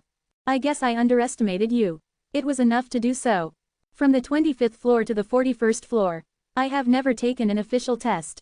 Of course, I haven't been on the rankings for a long time, and those who met Yuan on the street once thought that he had passed the test with a score that would not appear on the rankings. However, I happened to participate on the day of the test. It was because Yuan had only passed the administrator's test, which did not give him a ranking. Yuan, who challenged the test that coincided with the date, looked at the number of combined stones with a satisfied expression. It's definitely better to have a test with multiple people. 1020. Even if I just stay still, something will come to me. Originally, it would have taken a little longer to achieve the goal of 1000. Regardless of skill, Yuan's body was one, and it was more advantageous for multiple people to collect the summoning stones scattered everywhere than for one person. So Yuan thought, flies are bound to follow, so let's use them. Yuan breathed mana into the summoning stone he was holding. Then, the main event of this test began. Using the summoning stone. How many would you like to use? The 41st floor test was an upper version of the flag snatching test. Find a stone, steal it, and then use the stones you've collected to summon a target and collect points by taking it down. All of them. Would you like to use 10-20 summoning stones? Yeah, Yuan used all the summoning stones he had collected so far. In fact, most of the summoning stones that appeared in this test. The summoning stones were set up so that the more they were used, the stronger the summoned creature would be. And only by defeating the summoned opponent could you obtain the points necessary to pass the test. 10-20 summoning stones have been used. The Demon King, Diablo, is summoned. Roar! A bloody current began to spread from the center of the summoning stone. Even though there were many summoning stones, it was a bigger shot than expected. About 1,000, and Diablo will come out. It was a fearsome name. Diablo. He was the head of the guild Demon King and a top high ranker in the top 20. It's not the real thing, though. The 41st floor test is conducted in partnership with the demons. Most of the demons summoned through the summoning stones were either lower-ranking demons among the demon race, or materialized higher-ranking demons. The guy being summoned right now was the same. 1,000 summoning stones was definitely an unprecedented number, but it wasn't significant enough to summon Diablo. As expected, it's taking too long. Swoosh. The mana gushing out of the summoning stone was unusual. The problem was, it was only unusual. It continued. As if it didn't want to answer the summon for a long time, it was spewing out mana from above Eugene's palm like a broken machine. How much time passed like that? So annoying. A somewhat hazy voice was heard, as if it had just woken up from sleep. I was sleeping well, who's doing this? Swish, swish, swish. A bloody current gathered together, creating a figure with long arms and legs. It had an appearance that seemed like a mixture of a human and a beast. A tall demon with long arms and legs covered in red leather, and 2 horns. Although it looked different from what he remembered, he was definitely Diablo. I heard that the demon race made an alliance with the administrator of this floor. Oh, that's right, that was the case. It seemed that if you used over 1,000 summoning stones, Diablo would be summoned. Judging from his answer, it seemed that he had completely forgotten about a contract he made with the administrator of the 41st floor. I didn't think there would be a crazy guy who would actually gather that many. Only then did Diablo's gaze at Eugene change. 1,000 summoning stones. It was a number that was practically impossible for a single person to obtain. It was impossible to gather that many summoning stones within the time limit, and even if they did, there was no way a single person could use them all. Normally, you needed a team to gather that many. Using all of them at once, that's even crazier.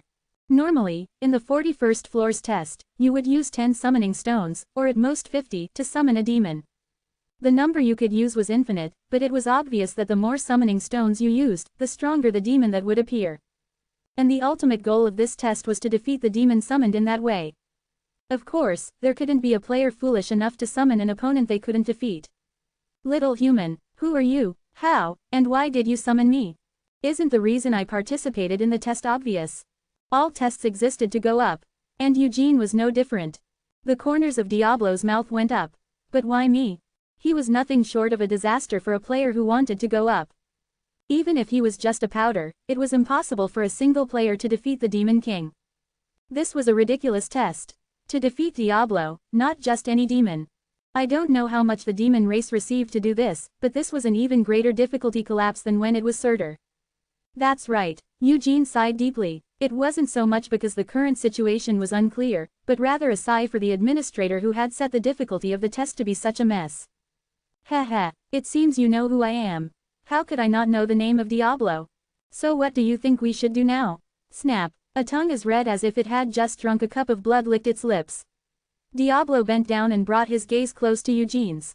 He was the most arrogant and powerful demon of all.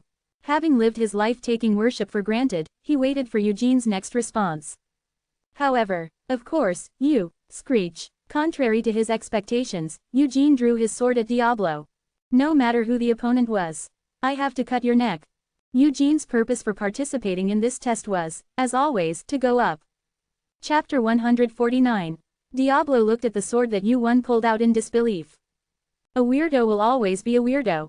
Sutsutsu. His two horns grew longer and curled up like a goat's horns.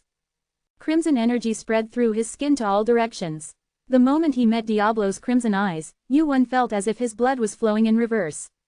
You dare challenge me even after knowing who I am. You have entered Diablo's defiled sanctuary. Your senses will be numbed. Resisting. Status effect. Domination. A space filled with Diablo's domination. He declared the entire area as his territory and started to move his creaking fingers. Let the test begin. Status effect. Domination had a special effect that allowed him to control everything that entered his territory at will. In fact, rather than a status effect, it was closer to a hypnosis that created puppets. How annoying. I don't know about the main body, but I won't fall for this level of domination. However, fighting in a space designated as a sanctuary was not a good choice either. The system didn't tell me right away, but the effect of the sanctuary was not just a single effect of domination. A space for demons. This place was no different from an ocean where demons could swim freely. Let's destroy the sanctuary first. Fire Eyes resists the defiled sanctuary. Resistance successful. Holy fire burns the defiled sanctuary. Waruruk. The flames that spread through the air filled the sanctuary. The flames that devoured the crimson energy caused the effects of the sanctuary to disappear. Sutsutsu. Quinny's eyes opened, and magical energy poured out of them. At the same time, then, Pajijijik. A black lightning bolt was created in Yuan's hand. Let's get started. Quirung. A forest that was glowing purple. Waik. A fist stretched out from it. Shwik. Kwang. The sword and the fist collided. In an instant, the purple flames shook and blood splattered between them. Pick. A split fist. But even so, Diablo's tail moved without hesitation. Huang. Kwang. Jjeojeojeok. The ground where the tail fell caved in, and a thick dust rose in the surroundings in an instant. The holy fire that had been enveloping the surroundings disappeared momentarily. Yuan, who had dodged the tail and flew up into the air, swung his sword down again over Diablo's head. Jung. A sound like hard metal being struck. Tick. At the same time, Diablo's skin was cut and blood flowed out again. Pajijiji. The mana emitted from the black demon stone ate away at Diablo's skin. Diablo opened his mouth with his eyes wide open. Waik. A significant amount of mana condensed in Diablo's mouth. Immediately after, flames hotter than lava spewed out of his mouth. Kwa-aat. With a roar, the flames gushed out of his mouth and melted the cliff, devouring the holy fire. Diablo looked around, tilting his head. Where did you run off to again? Thud. Walking through the sky, Yuan looked down at Diablo. As expected, even though it was said to be a clone made for testing, he was still worthy of being the head of the Demon King's Guild. He didn't seem to be afraid of the holy fire's power at all. There's no way Diablo of all people would be afraid of something like this. Even though it was an unfamiliar power, it was impossible for Diablo to be scared of mere fire. His body may be different, but his mind was no different from the main body. Skywalk is activated. Movement speed increases by 100% for 5 seconds. You can step on the sky for 5 seconds. The duration of Skywalk was 5 seconds. During that time, Yuan flew through the sky and created lightning in his hand. Crackle, crackle, magic power exploded in his hand. As it began to gather, Diablo finally spotted Yuan. You bastard! Lifting his head, Diablo opened his mouth towards Yuan. Immediately, a torrent of hot flames spewed out of his mouth. And at the same time, Yuan's lightning bolt shot down. Rumble, screech. The two forces, lightning and fire, collided. The black lightning split the crimson flames in half and struck Diablo's body. Crackle, sizzle, kua. Diablo screamed. The power of lightning scorched his entire body black. On top of that, Yuan's lightning didn't just have the attribute of electricity. Quina's attribute was darkness. Diablo's body, struck by the lightning, was corroded, and his muscles began to tear. Thud. Yuan, who had thrown the lightning, came back down. Diablo didn't collapse after being hit by the lightning. Instead, he clenched his fist and swung it at Yuan. Boom. Rumble. The shock shook the heavens and the earth. But no matter how strong the force was, it was meaningless if it didn't hit. Diablo's eyes darted to the side. That was the moment. The power of a giant fills your body. His arms felt lighter with a creak. Thud. 2 arms fell to the ground without strength. Diablo muttered, raising his arms that were starting to drip blood. Amazing. Crackle. Diablo's body began to collapse. A corroded body, severed arms, even 2 broken horns. Diablo's body was already riddled with wounds. He, who had been set as the final boss of the 41st floor's test, was dying like this. He seemed to have given up on fighting, and his remaining arm hung limply. You're clearly a player looking at how you took the test, but who the hell are you? Does that matter? It does. Because I really like you. Diablo's eyes, looking at Yuan, fluttered stickily. It was an unpleasant gaze. A nasty glare. It will come in handy someday. With a nature that wants to own anything it desires, it was one of the characteristics of the Demon King Diablo. Join the Demon King Guild. Once you become a ranker, I will give you the position of the next Demon King. He will give the position of the Demon King to a human. It was a groundbreaking offer. At least, as far as Eugene knew, there had never been such a case for a Demon King before. The Demon King Guild is made up of only demons. In addition, the position of the Demon King refers to the demon who becomes the core leading the guild. The moment you sit on the throne of the Demon King, you will be able to control tens of thousands of demons. I am a human, I know, but at the same time, you are also a demon. At those words, Eugene paused for a moment and let out a sigh. It was a power that he had not used because he thought it would get him into trouble. Magic power was known to be the exclusive property of demons. However, it seemed that Diablo had already noticed the fact that Eugene possessed magic power. But, no, whether it was true or not, Eugene's answer was the same. I am a human. Is that a rejection? Yes, and I have heard similar offers too many times. Sorry, but I am not going to join anywhere.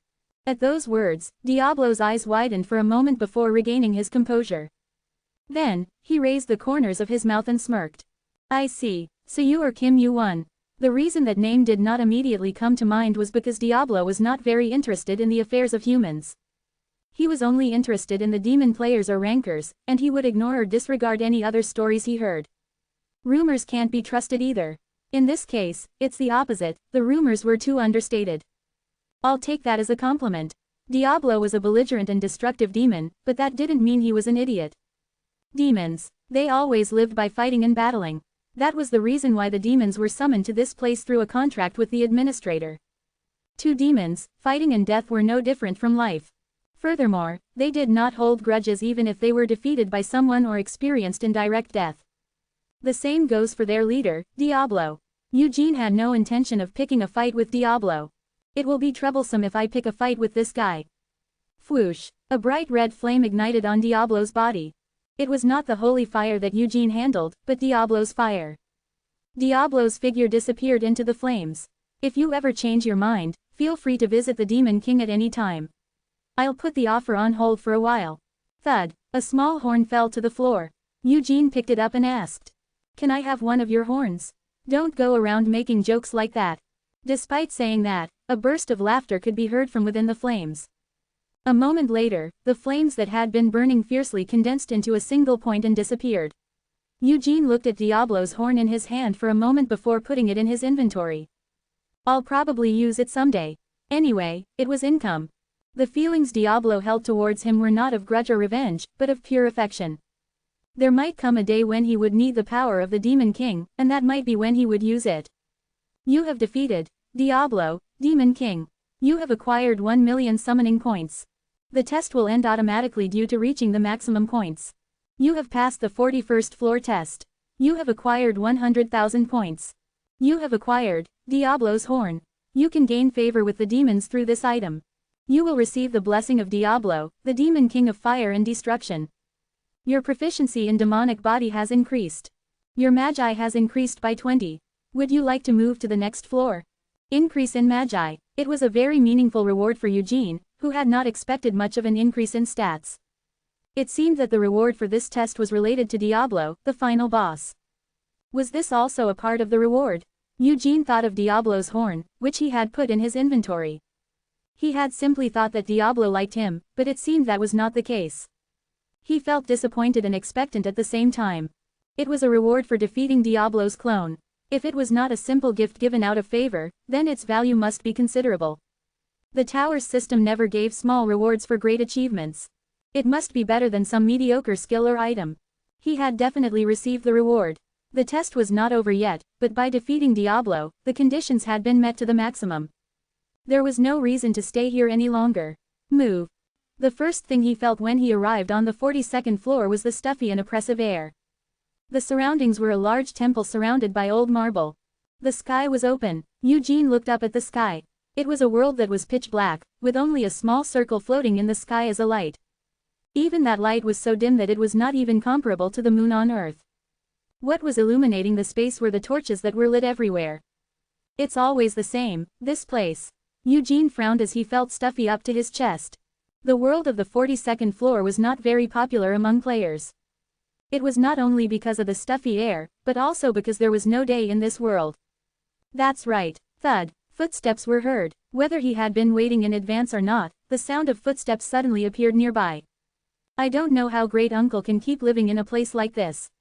More than anything, isn't it too humid? Swish. As the distance grew closer, a face was lit up by the torchlight. A familiar face. A playful tone of voice that was forced and shadowed. Hargan greeted Eugene. Welcome to hell. Hell. It was a word that numerous rankers used to refer to the world of the 42nd floor. Chapter 150. Welcome to hell. Quote. Thinking back on it, my whole body is cringing. Harkan didn't say anything for a long time after hearing Wu Jin's comment. His face was distorted and bright red. It seemed he was incredibly embarrassed. I said it because I was glad to see you. That's how you show you're glad? No, he had nothing else to say. It was true that he was embarrassed thinking about it. Welcome to hell. If someone had said that on another floor, they would have been ridiculed relentlessly. It's just that this world is called that. Right. Wu Jin agreed with that statement. It's an embarrassing name, but it's definitely a scary place. Caw. A bird flew through the sky. He looked up and saw a bird that was half rotted and had visible bones.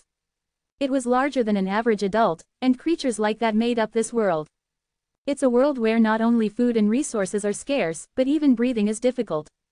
It was a truly desolate world. Harkan was guiding Wu Jin through such a world.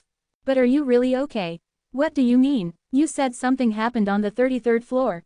He had good hearing. Harkan had quite a few informants in Olympus. The faster Harkan climbed the tower and the higher his ranking on each floor, the more Olympus rankers sought him out. In fact, Harkan had a higher ranking than Zeus when he was a player. Was that it? There's probably no one who has suffered as much for Olympus as you. But I won't change my mind. Wu Jin said that and looked at the cave in the distance. It was a strange cave. In the middle of the vast, empty field, only one cave that led underground protruded from the earth. That was the entrance to the heart of this world. Thud. Harkan sighed as he watched Wu Jin's back as he walked ahead. However, since Wu Jin said he was okay, there was no reason or way to talk him out of it. After all, he was the one who had contacted Wu Jin first, knowing all the facts. I didn't think he'd actually accept, though. Harkan ended up following Wu Jin. The entrance to the cave was wide. It was almost 10 meters wide when he got closer. As soon as he entered the cave, endless stone steps appeared below him. Thud, thud. The quiet cave echoed every time he went down the stairs. How many minutes did he go down? Wu Wen asked, looking at the stairs that seemed to have no end. Is this the right place? Definitely. You must have been here a few times. Of course. It's a symbolic place in Olympus. If you know the way, you won't get lost. Wu Wen felt something strange. It's too deep, no matter what. The stairs continued for more than 10 minutes. Wu Wen had been to the 42nd floor once. He had only passed by once while climbing the tower because it was an unpleasant world, but he had never returned since then. The entrances to hell were scattered all over the world. There were more than 1 or 2 caves that led underground, just like now. Wu Wen thought that this cave was just one of those entrances. But that didn't seem to be the case. Your greeting is quite grand. Huh, those guys. Growl. Under the stairs. In a place where it was so dark that he couldn't see clearly, something that sounded like a beast's cry was heard. Were there that many of them? Crackle. At Wu Wun's question, Halgan hurriedly spread electricity around him. Then, under the stairs that were still there, the heads of huge beasts appeared. Growl, growl, growl, growl. What? 15 dog heads. Unlike the number of heads, there were only 5 bodies. The monster with 3 heads and 1 body was Cerberus. Why are there so many of them? Cerberus was a guard known to inhabit the lowest part of hell. The ones with 3 heads were known to have tenacious vitality, each close to being immortal. This is difficult, Halgan expressed his displeasure. Halgan was currently ranked 62nd, and was known to be a powerful man who might become a ranker in the shortest possible time. However, the monster that even Halgan would find difficult was Cerberus. The reason the world on the 42nd floor was called Hell was not just because the sky was always dark. It wasn't just because the sky was always dark that the world on the 42nd floor was called Hell. Does it remind you of the past? This world was teeming with monsters as dangerous as those on the top floors of any tower. Is this some kind of welcoming ceremony? Yuan sensed someone's gaze fixed on him. It seemed to be saying that he needed to defeat them to be allowed to enter. Any other opponent would have found it ridiculous, but the being below was more than qualified to do so. I should respond. Yuan stopped himself from drawing his sword. For a moment, something came to his mind. Let's try this out. Swish. Yuan took his hand away from his sword and began to walk down the stairs. At the same time, the power of a giant fills your entire body. Poof. Blue mana flowed through Yuan's body, billowing out like steam. The approaching Cerberuses flinched and backed away. Growl. They growled menacingly, their teeth bared. Yuan reached out to the Cerberus. That moment, bam! One of the Cerberuses lunged its head towards Yuan. As its needle-sharp teeth were about to pierce his head, Yuan's fist moved. Bam! Screech! The Cerberus let out a yelp that sounded quite cute. Its body floated up and flew high into the air. As if that were a signal, the other Cerberuses also charged at Yuan. Growl, growl, caw! A total of 14 heads charged at him. Yuan stood his ground without moving his legs. The only thing that moved was his fist. Bam, bam, bam! Thud! He struck the incoming heads, crushing their teeth with his fists. He grabbed another head between his armpits and squeezed, as if he were about to crush it. Crack, whimper, yelp, the Cerberus let out a pained cry. He thought another one would rush in right away, but the reaction was different. The Cerberus doubts your existence. The Cerberus is terrified of gigantification. They were scared. Even if they had to die, they would never abandon their role as gatekeepers. But those Cerberuses were terrified of Yuan. What the hell? Yuan increased the force with which he squeezed the Cerberus's head and looked at the others. Reminiscing about the past. Creak, growl, the Cerberuses lowered their heads. Yuan looked at them and let go of the heads he had been squeezing with his arms. Thud, the Cerberuses that had been punched and sent flying sat down on the floor. It was a sign of surrender. They're eating it up. Yuan released the strength in his arms that had been squeezing the Cerberus's heads. They were all looking at someone else through Yuan. Hercules, the hero of Olympus who had led the Gigantomachy to victory. A long time ago, he had trained hundreds of Cerberuses for several days and nights using only his physical strength. The ones here were among those from that day. It seemed like Hercules had done a thorough job of training them. I think that's enough. Yuan turned his head after looking at the Cerberuses that had lowered their bodies and wagged their tails in front of him. What do you think? On the opposite side of where the Cerberuses were. An empty void with nothing in it. Whoosh. Yuan's eyes turned red as he looked at it. Fire eyes, is grasping the nature. Unable to confirm. Blur. Something in his vision blurred. He could tell that there was definitely something there, but he couldn't tell exactly what it was. Of course, he knew what it was over there. I see you have quite the eye, just as I've heard. Boom. The blurry space rippled and someone walked forward. The Cerberuses that had been lying down got up one by one and ran towards him. If Yuan had subjugated the Cerberuses with his strength and made them submit, then he made the Cerberuses submit just by existing. He was over 2 meters tall. He had black hair and a beard that reached below his chin. He wore a single piece of black cloth around his body. Hades, the king of the underworld and one of the 3 gods of Olympus, stroked the Cerberus's heads. I made you guys bleed because of me. Yip, whine. Growl, growl. Unlike in front of Yuan, the Cerberuses turned into gentle puppies in front of him. It was because he was the master of this world. The author is Hades. This was the first time Yuan had seen Hades in person. Unlike the other rankers of Olympus, he didn't participate in many external activities. However, a guy like this really blocked Zeus's thunderbolt. A reliable guy from Olympus. In response to his request to recommend an inside collaborator, Kronos pointed to one person. Hades. That guy is reliable, he doesn't break principles, and he's a straightforward guy. Is that the only reason? Didn't I tell you? That day, Yuan was able to figure out how Kronos was able to get out into the world. The guy who saved me the day I was imprisoned by Zeus. The being who fought Olympus and saved Kronos. Among the 3 gods of Olympus, the only high ranker who was in his right mind. Also, the true number 2 of Olympus. Hargan came down the stairs and bowed to him. Hargan, the servant of Olympus, greets the throne of darkness. I've heard that greeting so many times that it's getting boring. Hargan swallowed nervously without straightening his back. In an instant, the already stuffy air became even heavier. Hades didn't say anything or give off any energy, but his presence alone was overwhelming. How long did it take? Straighten your back. At Hades's command, Hargan straightened his back and looked at him. Thank you for coming all this way. I'm sorry for the inconvenience. No, it's okay. Hargan, who had answered firmly, turned his gaze toward Yuan. That guy did all the work anyway. Indeed, his gaze fell on Yuan's face. Speaking of which, he had been watching Yuan fight the Cerberuses the whole time. A player he had only heard rumors about. He had heard many stories about how he was the strongest player, and so on. Hades, who was well aware of the internal affairs of Olympus, also knew that he had blocked Zeus's thunderbolt. But hearing about it and seeing it with his own eyes were as different as the sky and the earth. Was Yuan really as he had heard? Whether he had the ability to fight and defeat even Olympus's rankers and block Zeus's thunderbolt? Hades had prepared a test using the Cerberuses to confirm that. So, how was it?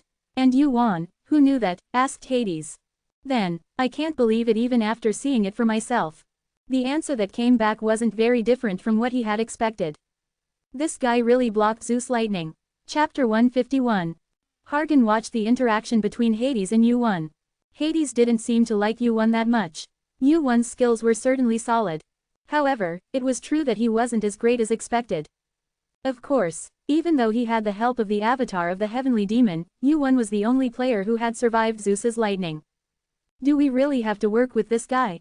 Hargan hesitated for a moment at Hades's question. Not necessarily. This was a matter for Olympus. There was no reason for an outsider like Yuan to participate. But, if that's what he wants, then I'd like to do it. A friend you can trust, huh? Hades thought for a moment before turning to Yuan. I know you're hiding something. I don't know why, but... What was he talking about? Earlier, he had many powers that he hadn't used in the battle with Cerberus. He hadn't used lightning, magic power, sensory field, the Keon, the triangle. However, there was only one thing that Yuan was really trying to hide. Like Poseidon, Hades might also be looking for the Black Divine Stone. He knew how Poseidon had gotten his hands on the Divine Stone in the future that hadn't changed. However, since Hades rarely left his domain, it wasn't known how he had obtained the Black Divine Stone. As long as he was bound by the laws, he wouldn't suddenly attack the player, but it was better to be careful. I don't trust people who keep secrets from me. Those who don't reveal themselves can't be trusted. It wasn't a wrong statement. Yuan thought for a moment. Should he take the risk of showing him the Black Divine Stone here and earn his trust? No, even if he did show it to him, there would still be problems. It's not just that secret.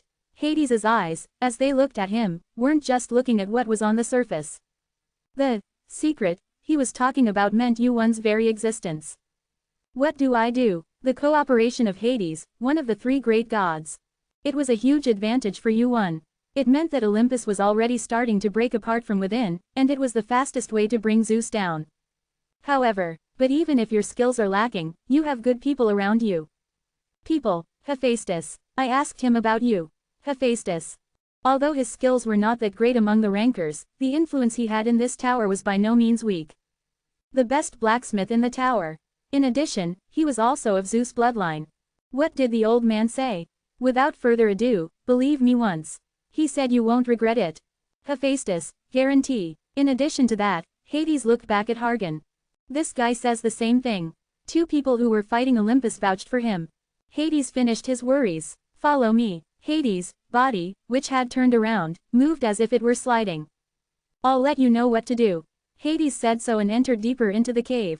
In an unexpected situation, Yuan looked at Hades, back for a moment.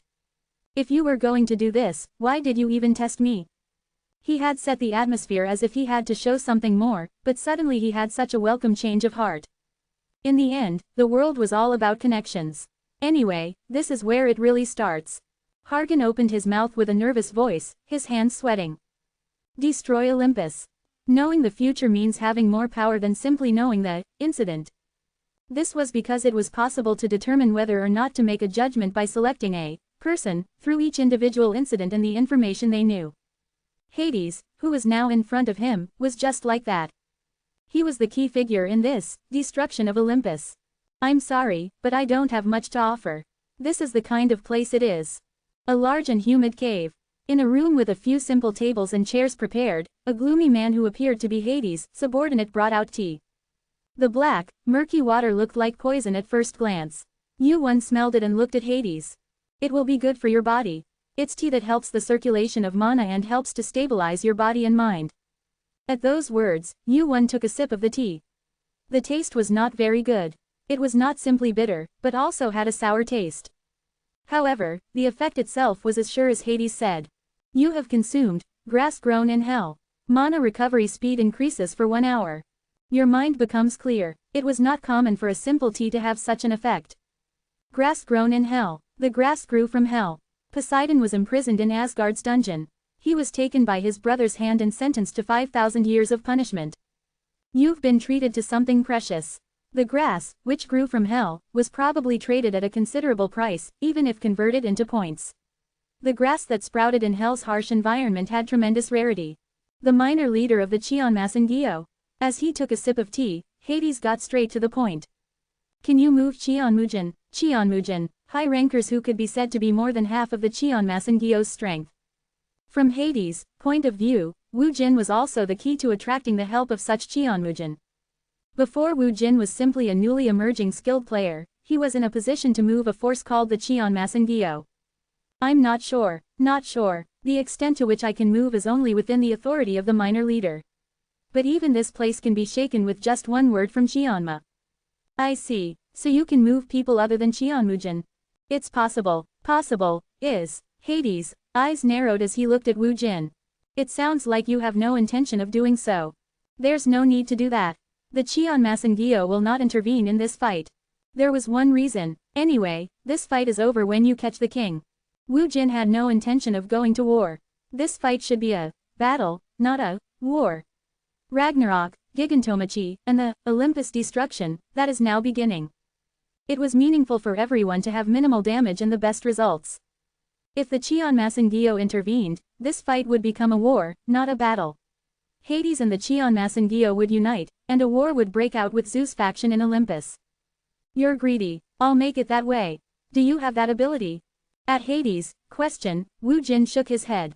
No matter how quickly Wu Jin became stronger, his opponent was Olympus and Zeus. Wu Jin's skills had not yet reached Zeus. It took much more time. However, I don't have it. What do you mean? I think the balance of power has been broken by the absence of one of the 3 gods. Half a year ago, Zeus subdued Poseidon and took him to visit Asgard himself. After subduing Poseidon, Zeus personally took him to Asgard. Yuan asked Hades, who had paused in thought for a moment. Poseidon was imprisoned in the dungeon of Asgard. Taken by his brother, he sentenced to 5,000 years of punishment. Zeus, who had struck him with lightning, did not clash with Asgard for mystical reasons. Perhaps he had made a sort of deal with Asgard by voluntarily handing over Poseidon, the who mind behind everything. That Zeus guy knew. He already knew that Poseidon and I had joined hands. Evan thought they were bound by the name of Trinity. Strictly speaking, Zeus possessed overwhelming power compared to the other 2. Zeus was the one with the highest rank out of the 3 of them from the beginning. Furthermore, Zeus had obtained the heavenly stone and created the item called lightning, which had propelled him to even greater heights. There was no chance of winning an Aeon on one fight. That's how Poseidon had reached Hades. In the end, though, that woman's plan had failed when Poseidon was imprisoned in the dungeon of Asgard. However, it's not like Zeus is the only one with an imbalance of power, right? Yuan wasn't talking about Poseidon or Zeus. Hercules. Yeah. That guy is also problem. Aharuf Olympus who even that Trinity couldn't deal with lightly. A high ranker who had quickly risen in the ranks along with the heavenly demon, and Who had taken the Gigantomachy by storm. Aslangashawashiasasin, the balance of power could never be easily tipped. But why? What if we could bring that guy over to our side? What? It was then that Hades realized what Yuan was trying to say. A fight that could only end by capturing the king. However, Yuan himself lacked the power to do it, but if it was Hercules, the story would be different. Are you being serious right now? Hades wasn't the only one surprised. Hargan, who had accompanied him, was just as astonished. Yuan answered by nodding his head. Yes, the probability. About 70%. That high, Hargan Scheisweiden and surprise. The Yuan Heck knew was never reckless. Yuan had always moved with a terrifying amount of precision, even back in the tutorial. For him to speak of a probability of 70%, it meant that the chances are very high indeed. I haven't heard your answer. Will we have a chance of winning if we lure Heracles over to our side? There was no night in hell. There were also no mealtimes. When you were tired, you slept. When you were hungry, you ate. That was a day in hell. After finishing his story, Wu Jin headed to the accommodation that Hades had shown him. The accommodation, where he would be staying for several days, was a cave located deep underground. It's quite colorful, a fairly wide bed, a candle, a table, and a chair. That was all there was in the accommodation, but it was like a 5-star hotel in hell. I don't plan on staying long, though. After looking around the accommodation briefly, Wu Jin soon went outside. The sky that seemed high up. No, the ground. Hell was located at the bottom of the world. Where the ground was the sky and the underground was the ground. A world that existed below what couldn't be seen. Hell, is it a coincidence that they have the same name? Wu Jin looked at the quinea in his hand. The power named after hell. He had been curious about it ever since he first saw the name of the skill. A skill with the same name as the world on the 42nd floor. Just once. Tisk. Let's test it out. The eyes of the quinea opened. The yellow pupils opened, and the black eyeballs reflected in them scanned the world. At that moment, you were being summoned to hell. Swoosh. Wu Jin's body lost gravity and floated up. As the power of the quinea manifested, Wu Jin was sucked into another underground area deeper than the underground. What the hell is this? In the sudden situation, Wu Jin hurriedly tried to recover his strength. However, it was already a beat too late. The bottom of the underground. Wu Jin, who was endlessly dragged down and down, soon fell into a moist sea. Bubble. As he exhaled, bubbles rose to the surface. Fortunately, he wasn't suffocating. Wu Jin opened his eyes and looked around. A world where he couldn't tell the difference between the common trees and bushes, the sky and the ground, or even up and down. Above all, pure darkness. No, this is all. Wu Jin felt the endless, vast sea that enveloped him. Mana, a giant wave of mana that looked like a sea. You have encountered hell for the first time. The king of the dead is facing his world. Inside it, Wu Jin. The dead worship you. Saw countless deaths. Chapter 152. This is even more incredible than I thought. Creak. There was a warm sensation on his cheek. His eyes opened again at that sensation. That moment, the warm feeling on his cheek was felt on his face again. Creak. Is it you? Yuan pushed Cerberus's face away with his palm. His eyes furrowed at the smell of sticky saliva, and his mind became clear. What the hell happened? It had been a long time since he felt so groggy. Creak. Growl. 3 heads approached Yuan at the same time. Although annoying, they didn't seem hostile. Of course, if there was any hostility, he probably would have opened his eyes to the feeling of his teeth biting down, not licking his face. The sea. His fragmented memories quickly returned. He had been sucked into a place even deeper than this underground, experiencing a world he didn't know. A place where nothing existed, pure darkness. The message called it hell. Did I really go there? The place Yuan woke up in was the same as before he fell into that place. There was no change in the surrounding terrain, despite him having fallen into the deep underground. Perhaps it wasn't a physical phenomenon, like a hallucination or a movement of the mind rather than the body. But why the hell? He was wondering about the sudden situation. Is this the reason? Yuan looked down at the quin he was holding in his hand. He clearly remembered activating quin at the last moment. Moreover, hell was the name of a skill quin had. An infinite amount of darkness attribute mana that created a sea filled with darkness. It had something in common with the power of quin. The place where the power of the black divine stone originates. He had thought about it a few times. Where did the power that poured out of quin come from? There was no such thing as an item that could produce infinite power. Skills attached to items were usually used using the player's mana. But quin was an exception. a unique method that spewed out mana it possessed on its own. In such cases, the item either possessed power on its own or was being supplied power from somewhere. If that's true, Yu-Won recalled the vast sea of darkness, made of enormous mana. It's bigger than I thought. The next day, Yu-Won went down to the lower floors. The place where he left after greeting them. Hades sat face to face with Halgan in the cave. I don't know if I can believe it. But what he said isn't wrong, is it? That's true. The day before, Hades, who originally planned to just greet him briefly, ended up having quite a long conversation with Yu-Won. To destroy Olympus. That was the plan for Poseidon and Hades to join hands to overthrow Zeus. The two had different goals, but their objectives were the same. If what that guy said is true, then it's possible. As Hades trailed off, Halgan sighed and shook his head. Isn't it absurd? Assuming that the information Yu-Won knew was true, it wasn't impossible to bring Heracles to their side. But the prerequisite for that was the problem. Yu-Won had left to do that, but it was hard to expect much. If that were the case, I wouldn't have sent him in the first place. Excuse me, it's not impossible. Why do you think that? Who do you think is the reason Olympus has become like this? Halgan was speechless for a moment at Hades' question. He didn't have to think long for the answer. Kim Yu-Won. Because of that one being, Olympus had changed a lot. But well, even if they recognized that fact, no one would easily say that Olympus was being turned upside down because of him. That was something that a single player, no matter how high-ranking, couldn't do. He saved Hephaestus on the first floor and fought the Olympus test supervisor and won.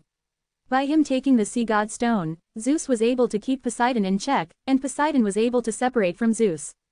Even looking at them one by one, they weren't easy tasks. But as those things overlapped, Olympus began to crumble from the inside. And it was half a year ago, when one of the three pillars collapsed. The plan to bring down Asgard also failed because of his intervention. Zeus cut off a large part called Poseidon to avoid an all-out war with Asgard, but his position is also being shaken. An all-out war with Asgard wasn't what Zeus wanted. A full-scale war with Asgard was not what Zeus wanted. Then I guess you know the way. His original goal was to use the giants and the demons to destroy Asgard. However, since that was no longer possible, Zeus had no choice but to watch Asgard for the time being and make passive moves. A single player defeated one of the three gods and tied up Zeus's feet. Hearing that, it's quite amazing. That's why I tested him. Rather than a test, I wanted to see it with my own eyes. I wanted to know if the results he produced were really that good. Of course, the results were disappointing. Yu-Won hadn't shown anything great while subduing the 5 Cerberuses. All he showed was that he had mastered gigantification, as he had heard. Well, regardless of the results, I decided to invest in the history he's making. Even if his skills are secondary, his achievements can't be ignored. So you think this will be possible too? That's right. A simple feeling without certainty. But he had shown enough proof so far. Well, let's just believe for now and do what we have to do. You go meet the Apollo siblings. Then what about you, grandfather? As if he couldn't waste any more time, Hades stood up right there. I'm going to Asgard. The 40th floor, a world opposite from the 42nd floor, known as the world above the clouds. Thud, a land spread out in white. No, a sky, Yu-Won muttered as he looked at the white clouds spread out far and wide. It's pretty. The buildings built on the clouds and the people living in them seemed bright and lively. Unlike hell, where night didn't exist, this world seemed like a place where unhappiness didn't exist. A world so beautiful it was unrealistic. This 40th floor was also the floor where Olympus' influence was strongest.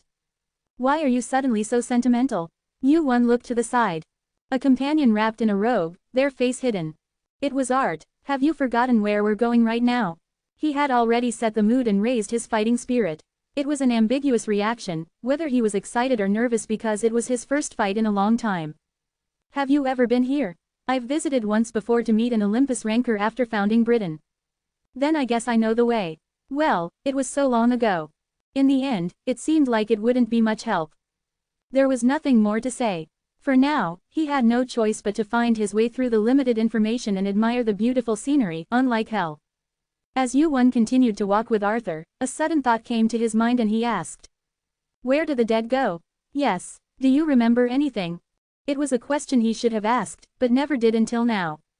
The Arthur Yu-Won knew was an undead before he became a ghost. The dead worship you. It was a message he heard when he was summoned to hell.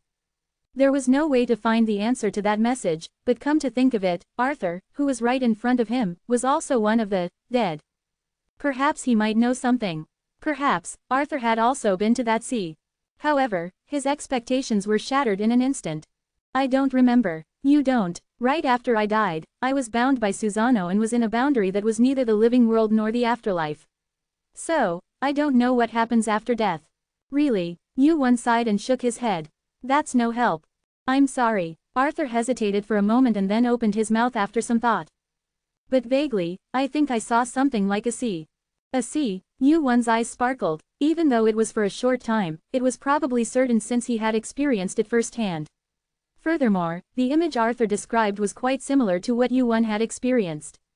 Yes, but I'm not sure because it was so brief. No. Yu-won shook his head. That's enough. The sea. That vague answer alone gave certainty to his vague guess. And that was enough. Even if it was the same thought, there was a big difference between a guess and a certainty. Meanwhile, look over there, above the wide clouds. A towering temple could be seen. No, it was not a temple because there were no walls, but rather a large castle. Hundreds of steps, a low ceiling and a wide area reminiscent of a coliseum. Yu-won quickened his pace to the place that had just begun to come into view. Thud, he stepped onto the first step. To the left and right of the stairs, countless players were lined up carrying luggage on their backs. There are so many damn people. It's Olympus. The gazes of the players lined up on the stairs were unkind toward Yu-won. No, to be exact, it was because of Arthur, who was with Yu-won. He looks suspicious. Are you talking about me? He's covered from head to toe, so he can't help but look suspicious. It couldn't be helped. Hold on a moment. The player who had been looking at Yu-won and Arthur carefully approached and blocked their way. You don't seem to be one of our priests, so what business do you have here? Yu-won looked at the players looking down at them from the stairs. They were armed with swords and spears that did not match their priestly attire. The fact that there were players carrying weapons in the temple, the symbol of Olympus, meant one thing. You've come to the right place. What? This is the temple of Ares, right? Wah, how dare you speak his name so casually? This is an unforgivable sin. State your name and affiliation now, or you will pay the price. Clang, spears. The players drew their weapons and aimed them. That's why fanatics were scary. Their repertoire of responses was always the same. Yu-won sighed and looked up at the temple. A temple that resembled a coliseum. It was a temple that was very Ares-like. Olympus has a lot of money. They're building buildings like this for guys who just became high rankers. It was understandable. Ares was the direct descendant of Zeus and Hera. In terms of bloodline alone, he was the highest-ranking pureblood among Zeus's descendants. So it was only natural that the position of the two most influential high rankers in Olympus would go to Ares. Moreover, Ares was also the fastest to reach the ranker position within Olympus before the emergence of Hargan and Heracles. In other words, he was born with a so-called diamond spoon in his mouth. If you hate it so much to see your master insulted, go up and tell him. There was one thing in common among the players under Ares. They were all warlike and had strong pride. To the throne of war and strife. And also, Kim Yu-won challenges him. They never avoided a fight that came their way. Chapter 153. That sword. Ares and Yu-won agreed to fight. Yu-won has the powerful item, the Stone of the Sea, and Ares covets it. Yu-won ordered Arthur to take care of anyone who interferes with their fight, but was disappointed when he learned that Arthur was King Arthur. However, Yu-won says he will not use his necromancer abilities. Also, Yu-won refers to Arthur as that guy, and hints at a plan he has yet to reveal. A throne reached by climbing over 100 stairs. A man wearing golden armor sits, receiving the pouring sunlight with his whole body. What's the commotion? A man with golden hair, distinct features, and smooth, copper-colored skin. Ares, a high ranker living on the 40th floor and the owner of this temple, opened his eyes to the commotion felt from outside. Are you awake now? Ah, yes. What were you talking about? About the welfare of the believers. As expected, it was a boring story. Ares, who had fallen asleep during the meeting because he felt good in the sunlight, turned his head while yawning. But what's the commotion? Excuse me, a commotion. Can't you hear it? Clang, clang, the sound of swords clashing. Screech, the sound of blood spilling. The sound was getting closer. The rankers who were continuing the meeting and the players belonging to the Ares temple turned their heads. As the distance got closer, the sound gradually became clearer. Then, the rankers, who had just learned of the commotion outside, began to get nervous one by one. An intruder? No way, Asgard. Everyone knew that Olympus and Asgard had not been on good terms lately. Because of that, Poseidon, one of the three gods, was even imprisoned in Asgard's dungeon. Fortunately, thanks to the excuse that Zeus himself had captured Poseidon, war was avoided, but the situation was like a bomb that could explode at any time. No, Ares shook his head while sitting in his seat. It's one person. Bang, the door opened. No, it was broken. The broken door flew several meters and rolled inside. Then, the corpses of the players guarding the outside were revealed, and the smell of blood came inside. Thud, someone entered through the broken door.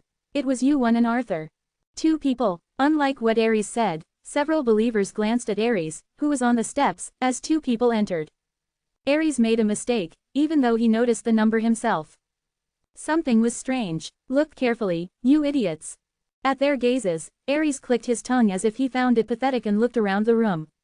One person, and one undead. Undead. Ah, Arthur, who was standing next to Yuan. The stench of the undead could be felt amidst the ice attribute mana flowing through his body. Only then did they realize why Ares had called them, one person. Arthur was just a summon Yuan had summoned. But it's strange. Interest flashed in Ares' eyes as he looked at Yuan. I feel like I've seen your face somewhere.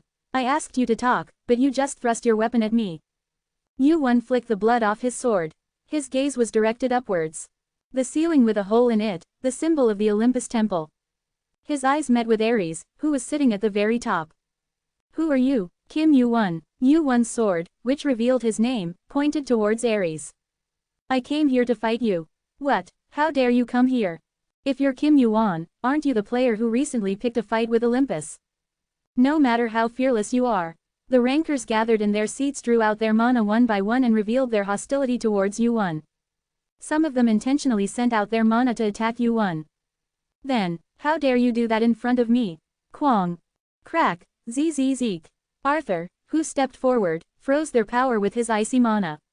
In an instant, the interior became as cold as the middle of winter, and silence fell. Ice attribute mana. That sword. Could it be the King of Knights? Thanks to several rankers who recognized Arthur, the tension in the hall heightened. Moreover, unlike Yuan, who was a newly emerging player, Arthur was a high ranker who had founded Britain. For Arthur to point his sword at them was threatening enough. I've only heard of it, but this is my first time seeing it. It was quite known that Arthur had appeared in Britain. At the time, there were over 100 knights at the round table, and it was impossible to silence all of them. Some large guilds with outstanding information networks, such as Olympus, already knew that Yuan had Arthur with him. So, should we consider this a challenge from the round table? Since the round table is under Asgard, maybe. No, since he has become an undead, we should see Arthur separately. This is nothing more than that fearless guy's arbitrary action. Tisk, are you trusting Arthur in doing this? Do you know where you are?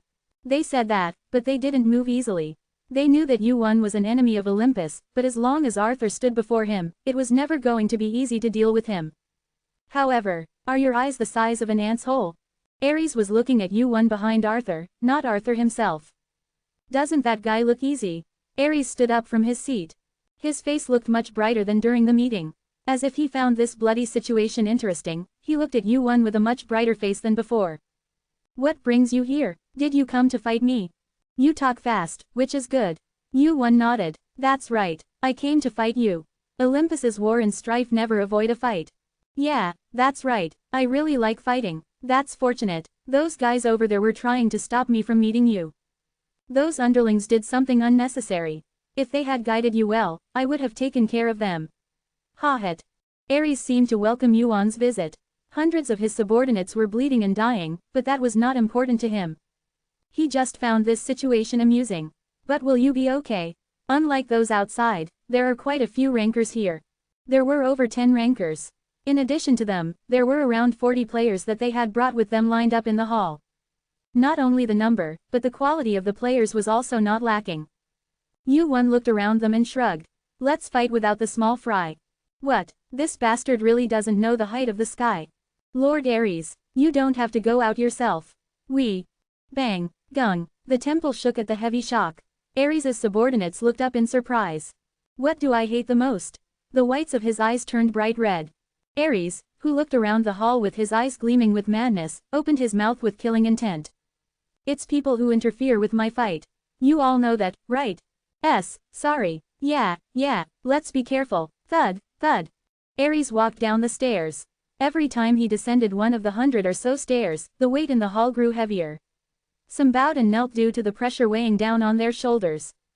He was already done preparing to start the fight. Aries, who had walked down all the stairs, looked at Yu-won standing by the door. As Arthur, who was in front of him, stepped aside, the two made eye contact. You want to fight me? Not for nothing, then. The winner takes everything from the loser. Everything. Aries didn't look very interested. I don't want anything you have. I see you're not as smart as people say. What? You must know what I have, right? What you have is. Aries' eyes flashed. It was the same for the other rankers gathered there. Among the things Yu-won had, there was one that even high rankers would covet. An item that even the sea god Poseidon desired and was rumored to grant godlike powers to its bearer. The Stone of the Sea. The sea god's stone. The fact that Yu-won had it was already known to all the rankers belonging to Olympus. Are you really going to bet on that? Yes. You must be really confident in winning. Well, since you've come here to risk your life anyway, what does an item matter? For the first time, greed appeared in Ares' eyes. Born as the illegitimate child of Zeus and Hera, he had lived his life obtaining everything he desired. But even for him, the Stone of the Sea was something he couldn't obtain, no matter how much he wanted it. Alright, fine, it was a condition he couldn't refuse. In war, it's natural to take the spoils of war. I will kill you and take the Stone of the Sea as proof. Thud. Ares stomped his foot. Everyone, step back. I want to fight that guy alone. It was as he had heard. A belligerent and prideful personality. He enjoyed fighting, and was ignorant and brave. At Ares' command, his subordinates, who had been hesitating for a moment, moved one by one to create a large circle in the middle of the temple. Good. That's enough. Yu-won looked at Ares, who seemed satisfied, and smiled. He held a sword and a short spear in each hand, and hummed a tune as if he was relaxed. Ares, a high ranker of Olympus who symbolized war and strife. He had enough influence to create a faction within Olympus, but he had been a high ranker for less than 10 years. Of course, his talent alone was enough to be counted among the best rankers in Olympus, but his ranking was still not as high as the rankers of other factions. Arthur. Yes. Get rid of anyone who interferes. I will obey. Arthur bowed and looked around at the rankers. There were over 10 of them, but it wasn't a number that Arthur couldn't handle. In addition to obtaining Lancelot's body, he had also pledged his complete loyalty by pledging his soul. At least as long as Yu-won's mana remained, Arthur would be able to fully play his prime strength. What, is the King of Knights going to fight too? Ares seemed a little excited. His gaze turned to Arthur, who was standing on one side, wary of his men. The King of Knights, a historical ranker who had established the Round Table and founded Britain. Ares wanted to cross swords with him once. It's a bit disappointing to fight you alone. Yu-won's abilities had already been proven beyond doubt. The damage he had inflicted on Olympus was something that had never happened in the past thousands of years of history.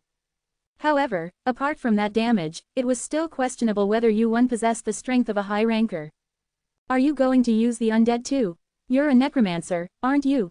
Necromancers were rare, probably less than 10 in this entire tower. That was why when Yu-won's abilities were first revealed, Olympus had no choice but to rate Yu-won's potential several times higher than before. That was why Ares was interested in Yu-won. However, no, Yu-won had no intention of using the power of the King of the Dead in this place. It would be cheating if I used that. There were 2 reasons. The first was that he had enough chance of winning even without using that ability. And the second was, there's one guy who's really strong. Literally, it was like cheating. That guy was a card he had to keep hidden for now. Chapter 154. Foul Play. Ares' gaze swept over Arthur briefly. So you're saying that you can defeat me even with that? Is that what you mean? Not, roughly, but doesn't it seem like that's what I mean? Ha, ha ha ha. A hollow laugh escaped from the corner of his mouth. Ares' subordinates were the ones who flared up at the provocative words. They wanted to charge at Wu Yun with their weapons drawn, but in front of them, Arthur stood firm with his empty eyes shimmering with sharp mana. I've seen all sorts of ridiculous things in my life. His laughter stopped abruptly, and Ares' sword moved. Scat, cheek, the wall behind Wu Yun split apart. Ares' sword, which moved lightly, transmitted a sharp sword aura over a long distance. Your neck will fly off soon. Bluff. Waruk. Wu Yun's eyes turned red. The fire eyes read the sword. The sensory zone is activated. Fire eyes and sensory zone. As the two skills revealed themselves, everything in the temple was as clear as day. I never intended to ring the bell in the first place. Oh, you knew. The corners of Aries' mouth went up. He wasn't that flustered even after seeing the fire eyes, so he must have known some information about Wu Yun. Then where? Skang. A spearhead flew quickly. The moment Wu Yun raised his sword and knocked it aside, Aries' body appeared from above. Block this too, Zung, Gung. As he blocked the descending sword, the floor of the temple where Wu Yun was standing sank by a span. Aries quickly retrieved the javelin he had thrown and thrust it straight at Wu Yun. Pick, pick. A quick stab. Wu Yun leisurely dodged the trajectory and asked. Are you okay? What? The moment Aries made a face as if to ask what that meant. Pajijijik. A fist wrapped in electricity stretched forward. Quirung. The floor of the temple turned upside down, and the power of electricity spread everywhere. Aries' body, which had been fiercely attacking Wu Yun, was pushed back. For the first time, he had a look of bewilderment on his face. Your house might collapse. This power. The power of electricity, like Zeus and Helgen. It was a power that only appeared in the direct descendants who had strongly inherited Zeus' bloodline. Aries, who couldn't even inherit it, saw Wu Yun use that power right here and now.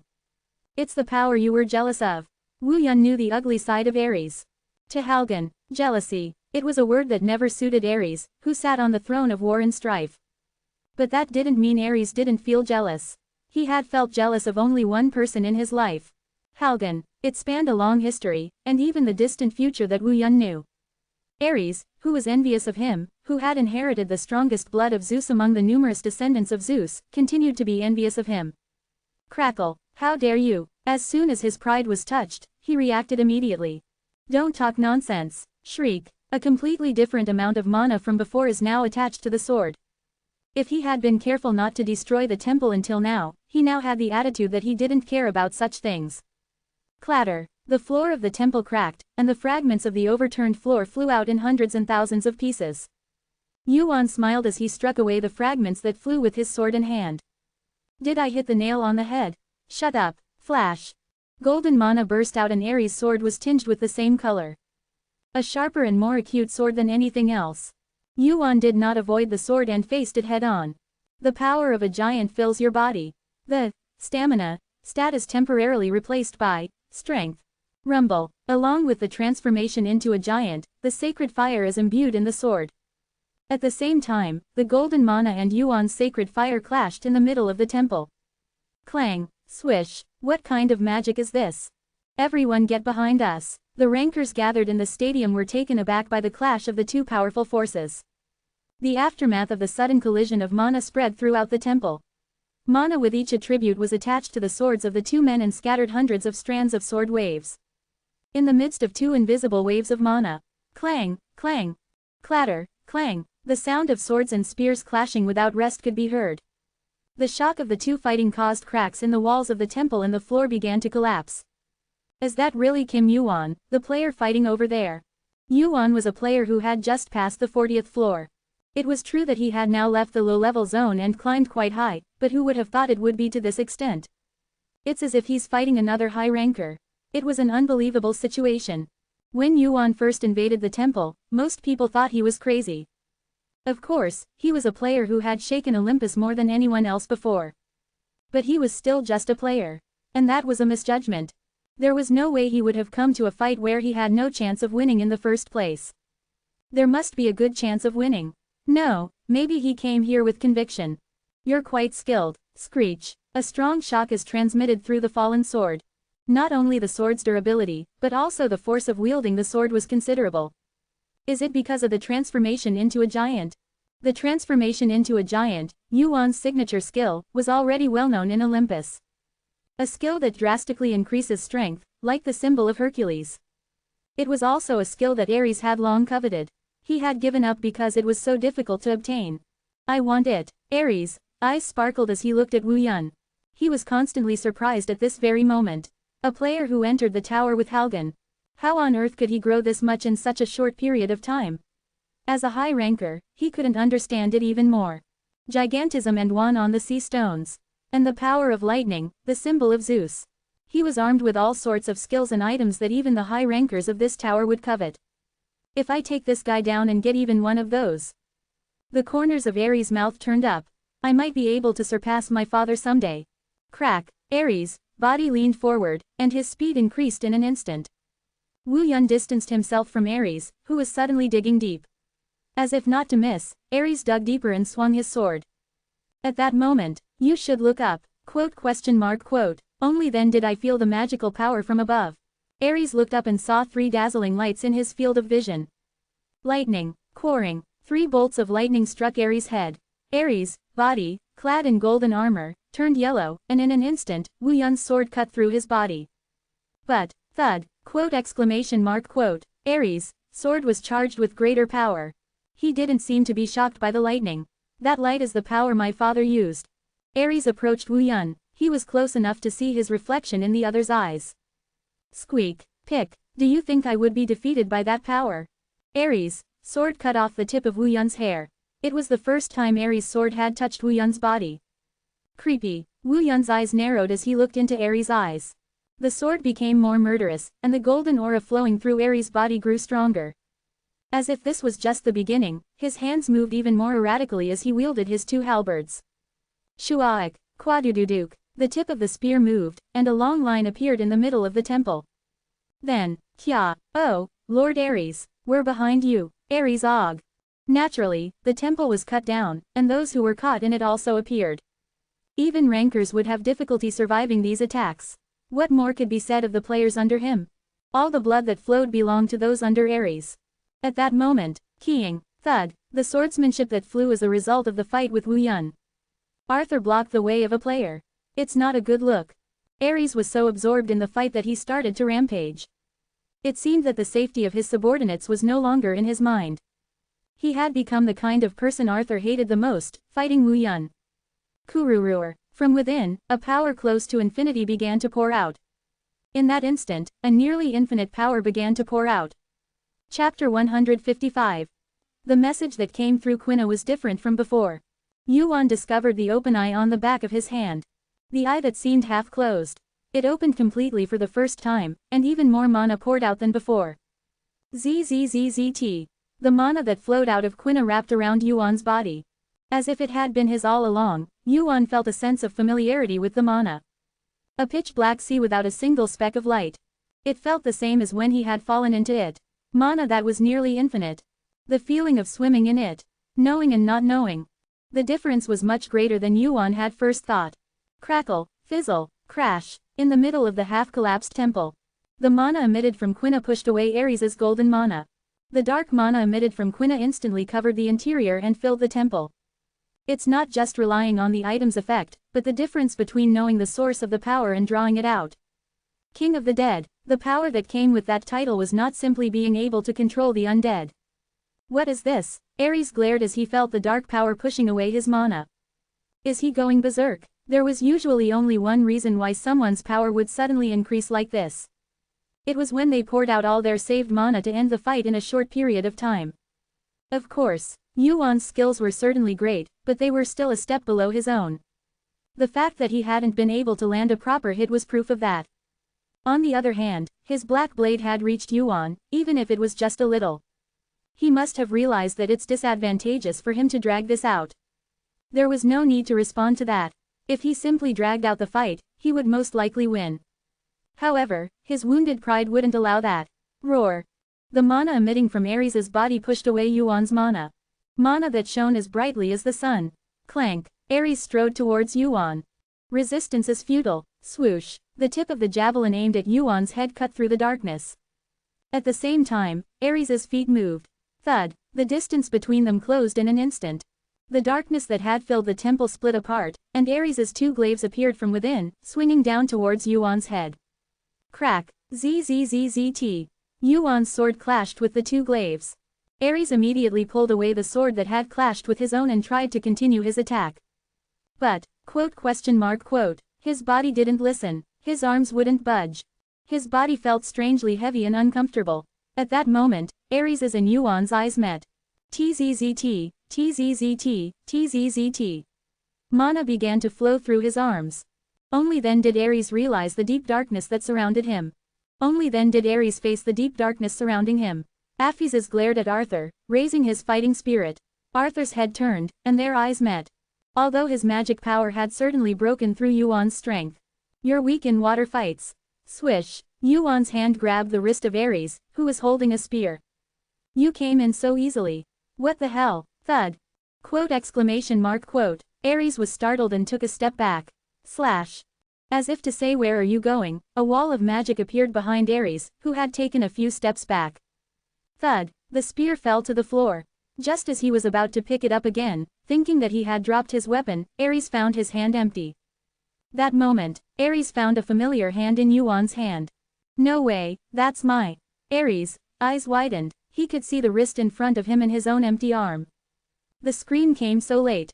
Og, more than the pain, the fear of his missing hand overwhelmed his mind. Crackle, he tried to step back in fear, but the walls were still blocking him like a fortress. It was the magic power emitted from the quinine. Even if you had two hands, it would be difficult, but is it okay with one? He was breathless. Ares held the sword backwards and swung it towards the magic power blocking his back. Bang, sizzle, impenetrable force. The darkness bounced back with a strong repulsive force and began to consume Ares' body again. Ares quickly summoned his strength and shook off the darkness that had attached itself to his body. And then he thought, did he make way for me on purpose? Yuan made way as he charged in, leading him deeper inside. It was a ridiculous thought, but there was no other way to think about it. Ares was not confident that he could easily break through this enormous power that filled the temple like before. Whoosh! The magic power emitted from the quinine rose into the sky. Darkness spread like a cloud. It blocked out the sunlight pouring down below the temple and turned the sky into night in an instant. Piece of lightning, reacts with quinine. Crackle, sizzle. Electricity spread through the blackened clouds. Yuan reached out to it. Strike, flash. Aphesis, one of the Ares clan's rankers, tensed up at the sight before him. What the hell is going on? Rumble, rumble, the center of the temple was filled with dark mana. Repeated thunder could be heard within the mana that had gathered like that. And Ares and Yuan were inside it. Perhaps this was the power of Yuan, Ares' opponent. Gulp, Aphesis took a step towards it. Then, stop. Clang, Arthur's sword, who had been watching it with him, blocked him. Aphesis glared at Arthur with soaring hostility. Arthur's head turned, and their eyes met. Step aside. I'm sorry, but I can't do that. Arthur had acknowledged Eugene as his master. And Eugene had given him an order to stop anyone who tried to interfere in the fight. Arthur had to follow that order now. I have to protect my master. Aphesis felt a chill run through his entire body from the mana. The power that made his body numb just by being near it could be dangerous even for his master, Ares. Same here, I guess that can't be helped. Chang, Chang. Starting with the signal, the rankers and players who had been watching the fight drew their weapons one by one. Now, they could no longer just stand and watch. Good posture. Arthur liked their stance, those who would not even spare their lives for their master. It was a spirit that perfectly matched the chivalry of Britain, which protected the weak and was loyal to its master. I'll answer that, just as Arthur was about to raise his magic power. Wung, woo, the huge mass of mana that had been enveloping Eugene and Ares began to squirm. Right after that, shwa, the magic power that had been piercing the center of the temple quickly swirled and was sucked into one point. And so, the previously unseen interior was revealed. As the darkness receded, the first thing that came into view was Eugene's face standing there. No way, Aphesis's eyes widened. Ares, who had been hidden in the darkness with him, was nowhere to be seen. The darkness had not yet completely receded. Ares would surely be safe. He was a high ranker who symbolized the war and strife of Olympus. Aphesis waited for Ares to gradually reveal himself, believing so. Flash, a streak of golden light appeared in the darkness. Aphesis's expression brightened, but that was only for a moment. It took only an instant for that expression to turn to despair. Ah, Lord Ares, the golden light that shone outward was not Ares's magic power. It was the light emitted from the mysterious golden armor he wore, an item bestowed upon him by Zeus. And Ares was Lord Ares. No, his whole body had turned black, and he had become unrecognizable. It's over. Arthur lowered the sword he had raised. The victory or defeat was decided. The remaining rankers seemed to have lost their will to fight or were immersed in sorrow. This fight was their victory. SSSSSSSSs. The darkness returned to the quinine. Eugene looked at the quinine for a moment. Along with the tremendous fatigue, he was also surprised. He had expected it, but he never thought that he could borrow this much power with just an item. It'll be very useful. What would happen if he became more familiar with this power? If only his abilities were backed up, he might be able to make all the infinite mana he had seen his own. The power to turn even the high-ranker Ares into ash in an instant. Yuan was able to confirm the performance of this item called Quinine once again. Thud. After the fight was over, Yuan walked towards Ares' body. Ares, wearing golden armor, was slumped on the floor. His body was already charred and black from being struck by lightning. He looked like he couldn't be alive. Yuan reached out to Ares' body. All the equipment he was wearing was expensive items. But he wasn't very interested. What mattered now wasn't just some golden armor.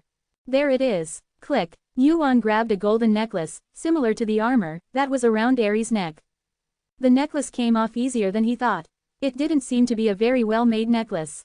I guess this will solve the prerequisite for now. Yuan put the necklace in his arms and looked at Ares' body for a moment.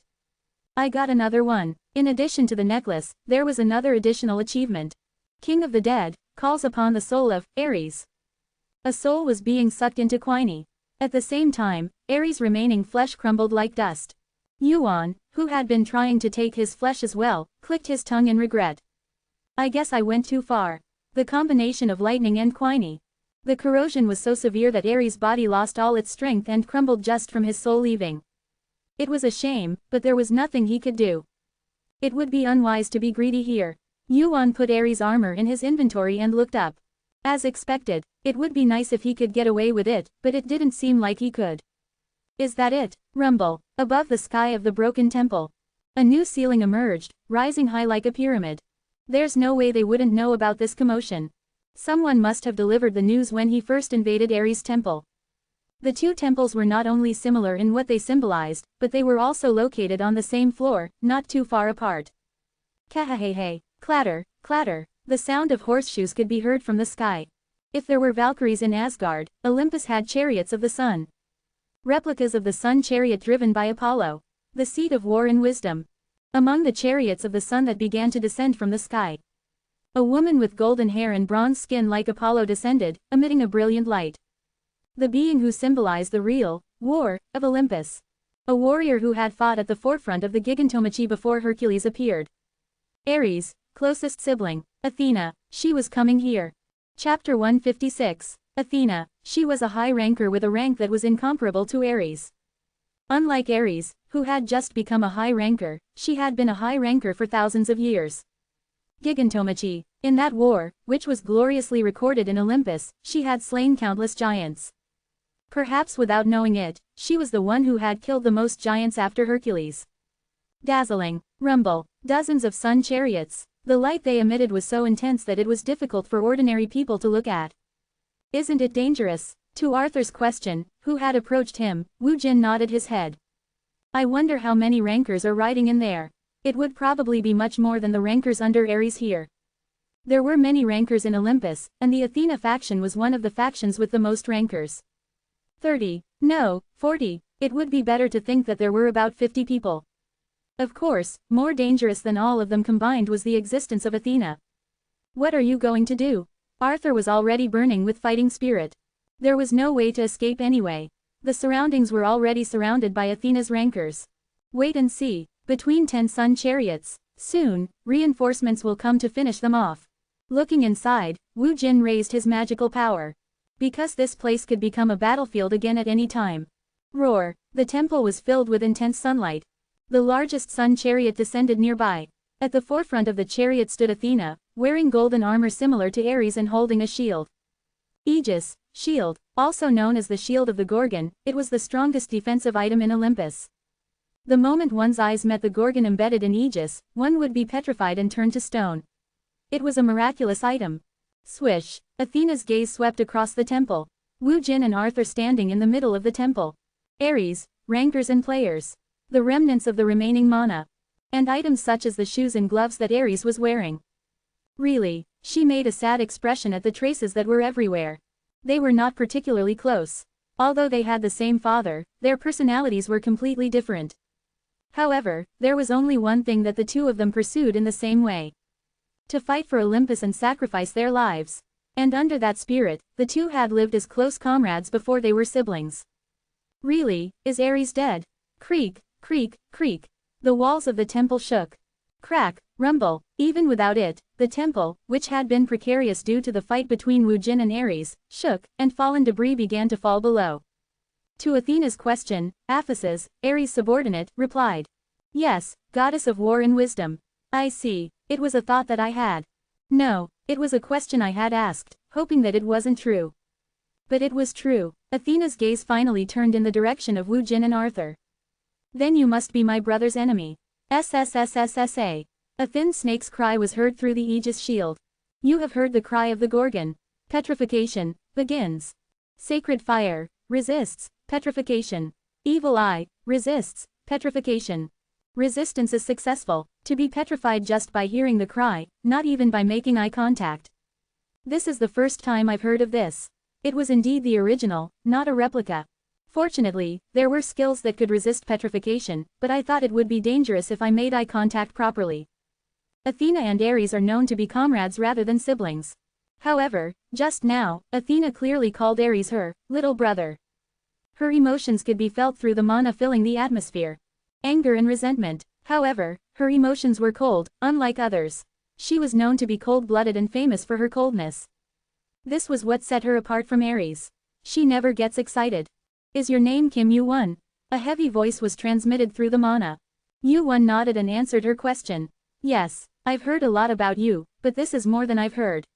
I pay my respects to your strength. Screech. Athena's sword was drawn, a relatively short sword used with a shield. Unlike Ares, Athena was known to fight in a way that took both offense and defense into account. Of course, and to match that didn't mean her sword was any duller than Ares. I will do my best as well. Swish, clang, the floor of the temple split in half. Yu-won looked down at the deep sword mark that had appeared at the tip of his foot and then looked up again. It was one step. Perhaps if he hadn't taken a step back at that brief moment, his body might have been split in half. Fire eyes is reading, sword. Sensory field is activated. Maintain the effects of fire eyes and sensory field to the maximum. Athena's sword was dangerous even if it just grazed him. How fierce. It seemed like she really intended to do her best from the start. After a single strike, Athena thrust her shield forward and raised her sword up. Everyone. At her gesture, the rankers moved as one body. 50 rankers. Athena gave them an order. Kill the enemy of Olympus. Then, thud, Arthur stepped in front of Yu-won. Run away. Yu-won's gaze turned to Arthur's back. Arthur, standing with his sword raised. He was facing dozens of rankers, looking at Athena. I'm already dead anyway. I won't die even if I die, so you don't have to worry. It wasn't a wrong statement. In fact, Arthur could be resurrected at any time if Yu-won had enough mana. Necromancers never considered the undead as companions, but rather as consumables to be used and discarded when necessary. However, I don't really care. Yes, I've had a similar experience. It wasn't a very good memory. Everyone will die if we fight here anyway. The Asura who lost 2 heads. He blocked the oncoming outer and sent Yu-won back. Perhaps that was the last time. When he saw Asura's back. The answer is the same then and now. After that, Yu-won stood in front of Asura. He fought together with him and won. In the end, everyone died. I don't need your protection. But, Arthur. Yu-won's voice was firm. I don't need a shield to protect me. You're a sword, so focus on the role you're supposed to play. Yu-won's eyes, looking at the rankers, glowed red. And it's not our turn this time anyway. Clang, clank. The weapons of the rankers were drawn. They were all aimed at Yu-won and Arthur. Bows and spears, and mana was attached to the swords, and the sharp tips of the weapons pierced the bodies of the two. Shuaik, and that moment, now it's your turn. Fire eyes resonates. The 12th eye of the great sage, heaven's equal, is looking at you. Clang, a long rod fell in front of Yu-won, piercing through the mana barrier that had been covering the sky. Clang, clang, clang. Ak, Jay, get back. From the center of the temple, strong winds spread out in all directions. For a moment, the rankers who had lost their balance hesitated, and due to the sudden situation, they stopped moving. What fell? Is it a staff? Staff. A long staff fell down. That caused smoke to cover the entire temple. Blurred vision. Yuan maintained his composure in the smoke and looked at the staff that had fallen in front of him. You came pretty quickly. Composure is wavering. Was it because he had used quina too recklessly? Whether his body was burdened or not, his concentration was blurred and his vision was shaking. The main character usually appears at a dramatic moment. A playful voice. There was no need to wonder whose it was. For this very moment, he had been watching this place for a long time. Swoosh. The smoke cleared, and the long staff that had fallen in the center of the temple appeared. It was about 4 meters long and as thick as a thin forearm. On top of the staff, which was made of an unknown material, stood a man who was balancing on one toe. White hair, fair white skin, a playful expression and eyes. The moment they met his gaze, the expressions of several rankers instantly turned pale. No way, why is that guy here? Their eyes were wide open. Athena, the leader, also had a surprised expression. Jekiandi-sung, the highest-ranking high ranker known as the Traitor of Heaven. An enemy that even her own father, Zeus, was wary of. Oh, hello, he waved his hand towards her and greeted her. He had seen his face once before. It was a long time ago, before Sun Ogong had become a ranker. Athena, a long time ago, she had been a ranker of Olympus and had once been a supervisor of a floor test. Long time no see. Do you know my main body? I think you might remember. A clone. Athena narrowed her eyes and looked at Sun Ogong. She remembered hearing about it. The lightning that struck Camelot. It was said that a clone of Jekiandi-sung intervened to block it. She had wondered why one of Jekiandi-sung's clones had been there, but it seemed it hadn't been a coincidence. You were moving with Kim Yuan. It just happened. Are you colleagues? At Athena's question, Sun Ogong scratched his head. He thought about it for a moment. Maybe. His answer was vague. To call him a colleague, he's still too much of a rookie. Moreover, he's still too shameful to be compared to my main body. As he said that, Sun Ogong looked back at Yuan with pitiful eyes. Isn't that right? His eyes curved gently, his pitiful expression didn't last long, and his face quickly turned playful. Yuan realized that he was making fun of him. Not bad. Anyway, you're quite the talker. Sun Ogong said, looking around at the rankers surrounding him. You take care of these guys. You can do that much, right? Yeah, good. Pow. Sun Ogong hit his palm with his fist. He raised his fighting spirit and looked at Athena as he got off the Rui Jingu Bang he had been riding. Sun Ogong, who was holding the Rui Jingu Bang. Athena glared at him and tightened her grip on the aegis she was holding. Are you trying to start a war with Olympus? I'll answer that with this. Sun Ogong didn't like talking too much during a fight. Stab. The tip of the Rui Jingu Bang was pointed at Athena. At that moment, Athena thrust the aegis forward, beyond the field of vision blocked by the shield. Grow. Sun Ogong's voice was heard. Rui, as you wish. Thud. Chapter 157. Kwang. Above the sky of the temple. The clouds flew away in all directions, forming a circle, and the sky transformed as if a large hole had been pierced through it.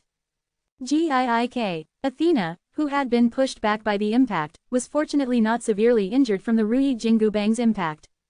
Aegis's shield. It was an item that symbolized Olympus, and it was an item that had the reputation of being the strongest shield. Is it an item made by Hephaestus? Sun Wukong also had a surprised expression. How much adamantium had been mixed in? Aegis had a defensive power that was not broken even by the Rui Jingu Bang.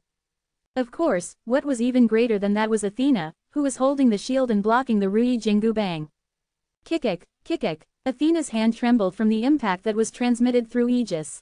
The sun chariot she had been riding had already been broken into pieces. The moment I'm pierced, the front lines will collapse. Athena poured her magic power through the hand that was holding the shield. Right now, at this moment, she was the center of the battlefield, and if she were to be pierced, the battle would lose its meaning before it even started. Keying. Gorgon's protection has been activated. War's protection has been imbued into the shield. Magic power was transmitted to Aegis. The item's effects were activated, and Athena forcefully lifted the shield that had been blocking the Rui Jingu Bang upwards. Thwack. The trajectory of the Rui Jingu Bang changed. Scott. Athena, who had drawn her sword, quickly approached Sun Wukong while riding the Rui Jingu Bang. Shuik. JJing. Quote exclamation mark quote. A thin and long stick blocked the sword. Athena's eyes grew wide. Rui Jingu Bang, when did it shrink this much? She quickly turned her gaze to the side, and she saw the empty space where the Rui Jingu Bang had disappeared. Shuik. Clang! Athena hurriedly blocked Sun Wukong's sword, which had spun around the stick, with her shield. As the distance narrowed, Sun Wukong shortened the Rui Jingu Bang and brandished it like a sword. Jing, a heavy weight. It wasn't just that Sun Wukong's strength was strong, but also the weight of the weapon itself was considerable. It's not just that it can freely increase and decrease in size, but its speed is also fast. A stick that could be freely extended and shortened. Sun Wukong's skill in handling it felt ghostly. The skill with which the Monkey King handled it seemed like that of a ghost. Rather than trying to kill the enemy, my priority is to escape from here. Yes, thanks to the fame of the Round Table, his abilities were quite well known. And the abilities that Arthur was currently displaying were not very different from what had been heard through the rumors. Rather than killing the enemy, escaping from this place is our top priority. In any case, they were rankers. They didn't have much loyalty, and they would probably join another guild if Olympus collapsed. There was no need to fight them tooth and nail to reach a conclusion here. Of course. Are you saying that we should fight without killing? No, that didn't mean that they wouldn't fight. Kill them if necessary. The important thing was to preserve their strength by avoiding unnecessary fights, not to avoid fighting altogether. The war is starting. 50 rankers. No, the number was closer to 60 if the existing members were added. Fortunately, thanks to the fact that he was a clone, he was able to overcome the situation that had seemed difficult due to the invasion of the heavenly great city. I can avenge Lord Ares. Epedius glared at Eugene and strode forward. Even before becoming a player, he had admired Olympus and grown up under Ares, the son of Zeus. Ares was his master and his comrade. And Ares was dead. It was time for revenge. At that moment, Swaha. Mana with the attribute of ice spread throughout the temple. Epedius's body instantly froze in the cold that permeated to his marrow. Right after that, Swaik, Arthur's sword cut off Epedius's head. Pop! Epedius pulled out his sword while twisting his body backward. A sword imbued with mana. Quagwagwagwong. He swung his sword powerfully, and a dozen sword strikes shot out at the same time. However, Jjoyoyeo, frozen, the mana that had been emitted with the sword strikes had frozen. Frozen mana, even he, who had lived a long time before becoming a ranker, had never seen or heard of such a thing. Watch out, Susit, Jong, a comrade who had rushed in blocked Arthur's sword. His comrade, who had been pushed back by the force, flew backward, and at the same time, he grabbed Epedius by the nape of his neck and pulled him. Thud! Epedius, who had fallen to the ground, had a blank expression on his face.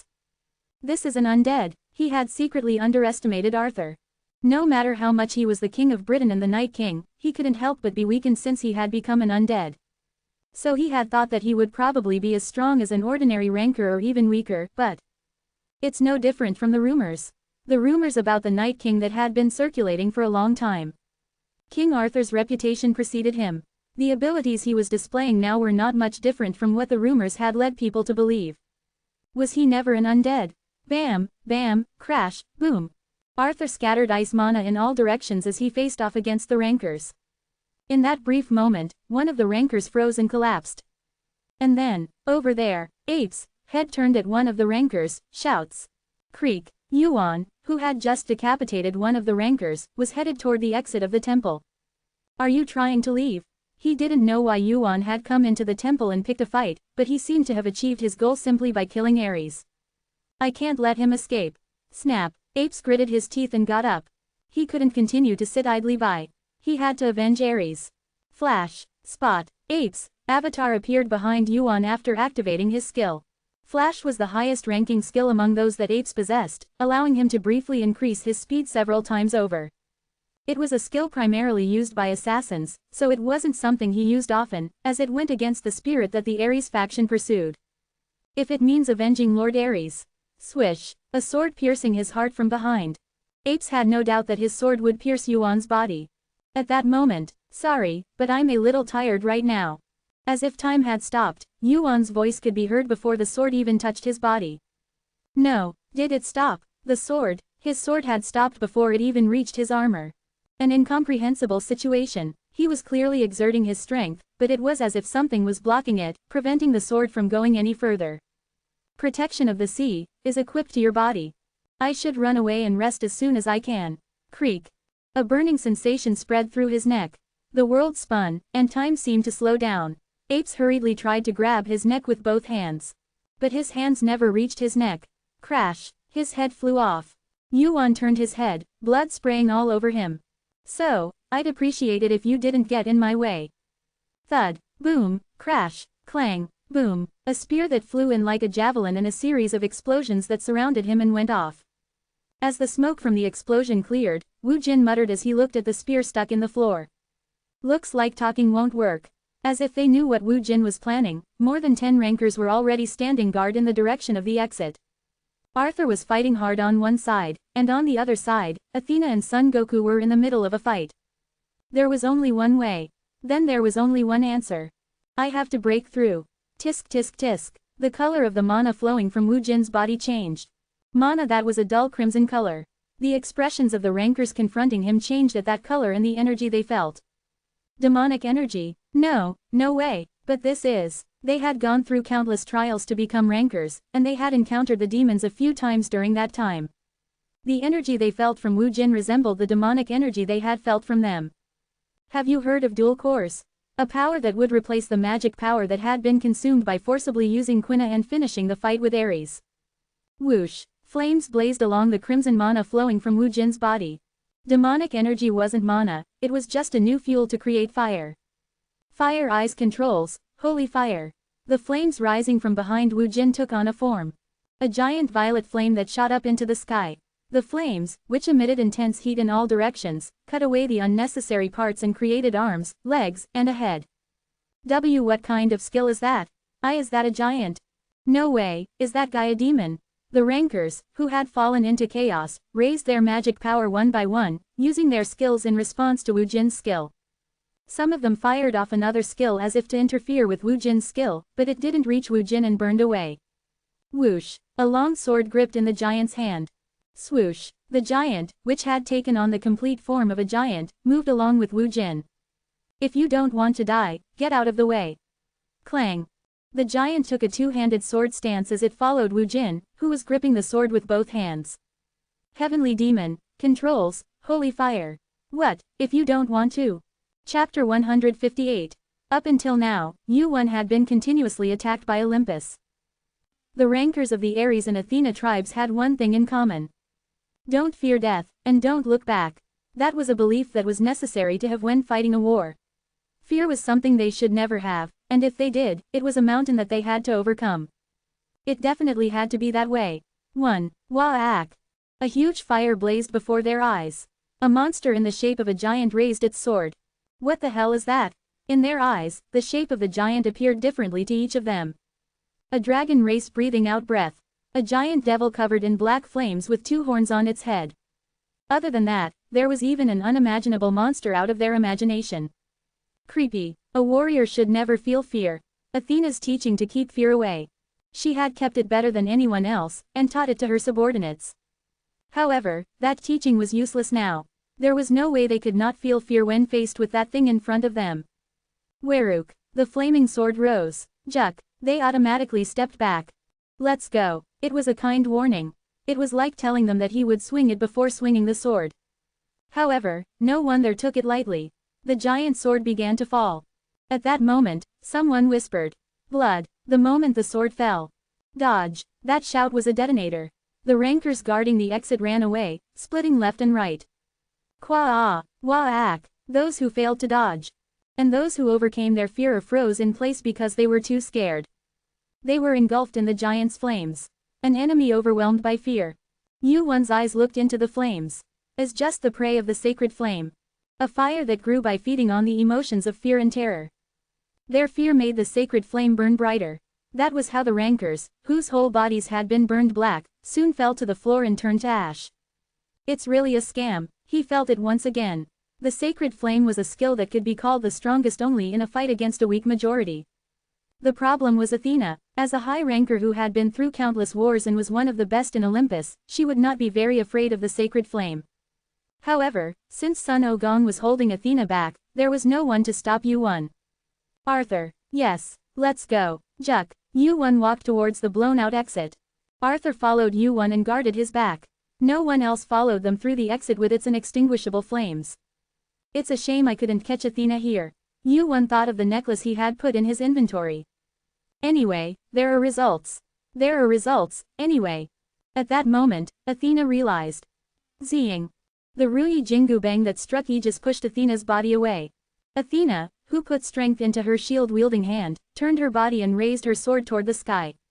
Cha-ra-ra-rang. 1,000 swords fell from the sky. They moved along the tip of Athena's sword.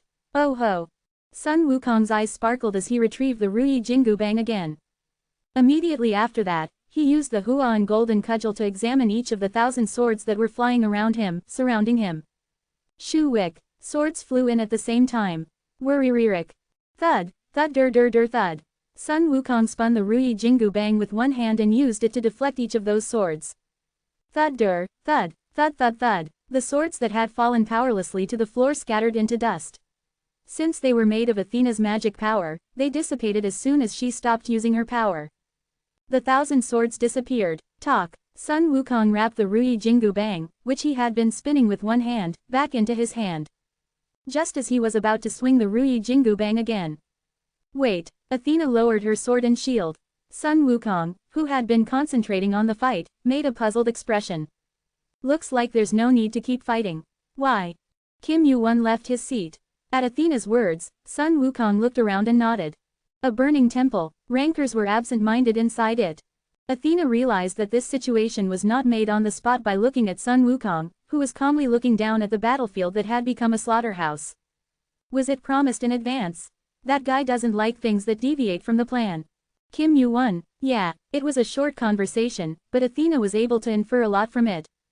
Did he know I would come? The relationship between Ares and Athena was well known to rankers outside Olympus. Siblings with the same father. In addition, they were colleagues who fought together in the war and shared the same ideology. Yu-won had already planned for Athena's support when he attacked Ares' temple and had prepared a way to stop her using Sun Wukong. What on earth for? Athena glanced at Sun Wukong, who had put away the Ruyi Jingu bang and was looking at her with his back. She wanted to grab him and make him spit out everything he knew. However, he was just a clone. Even if he had self-awareness, she didn't think he would be afraid of death and give up information.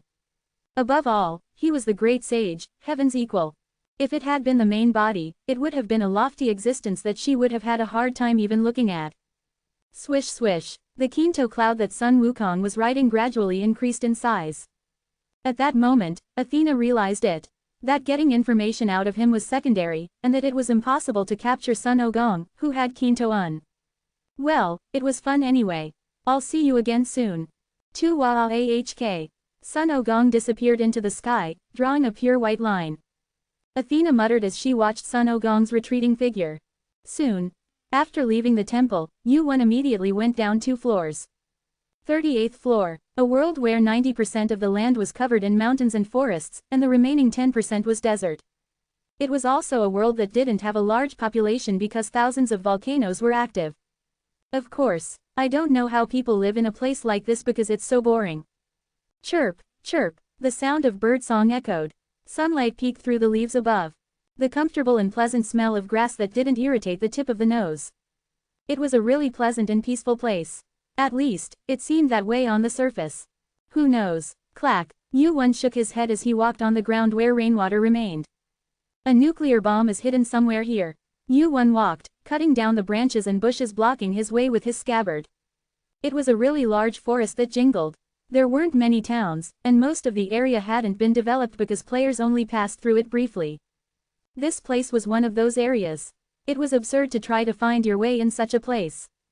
However, this should be around here. Yu-won recalled an old memory and found his way. The forest all looked the same. However, since the forest hadn't been touched by humans, it wasn't too difficult to find traces of the person he was looking for. Swish. Yu-won bent down and searched the ground. Red eyes. He could see the faint footprints on the ground through those eyes.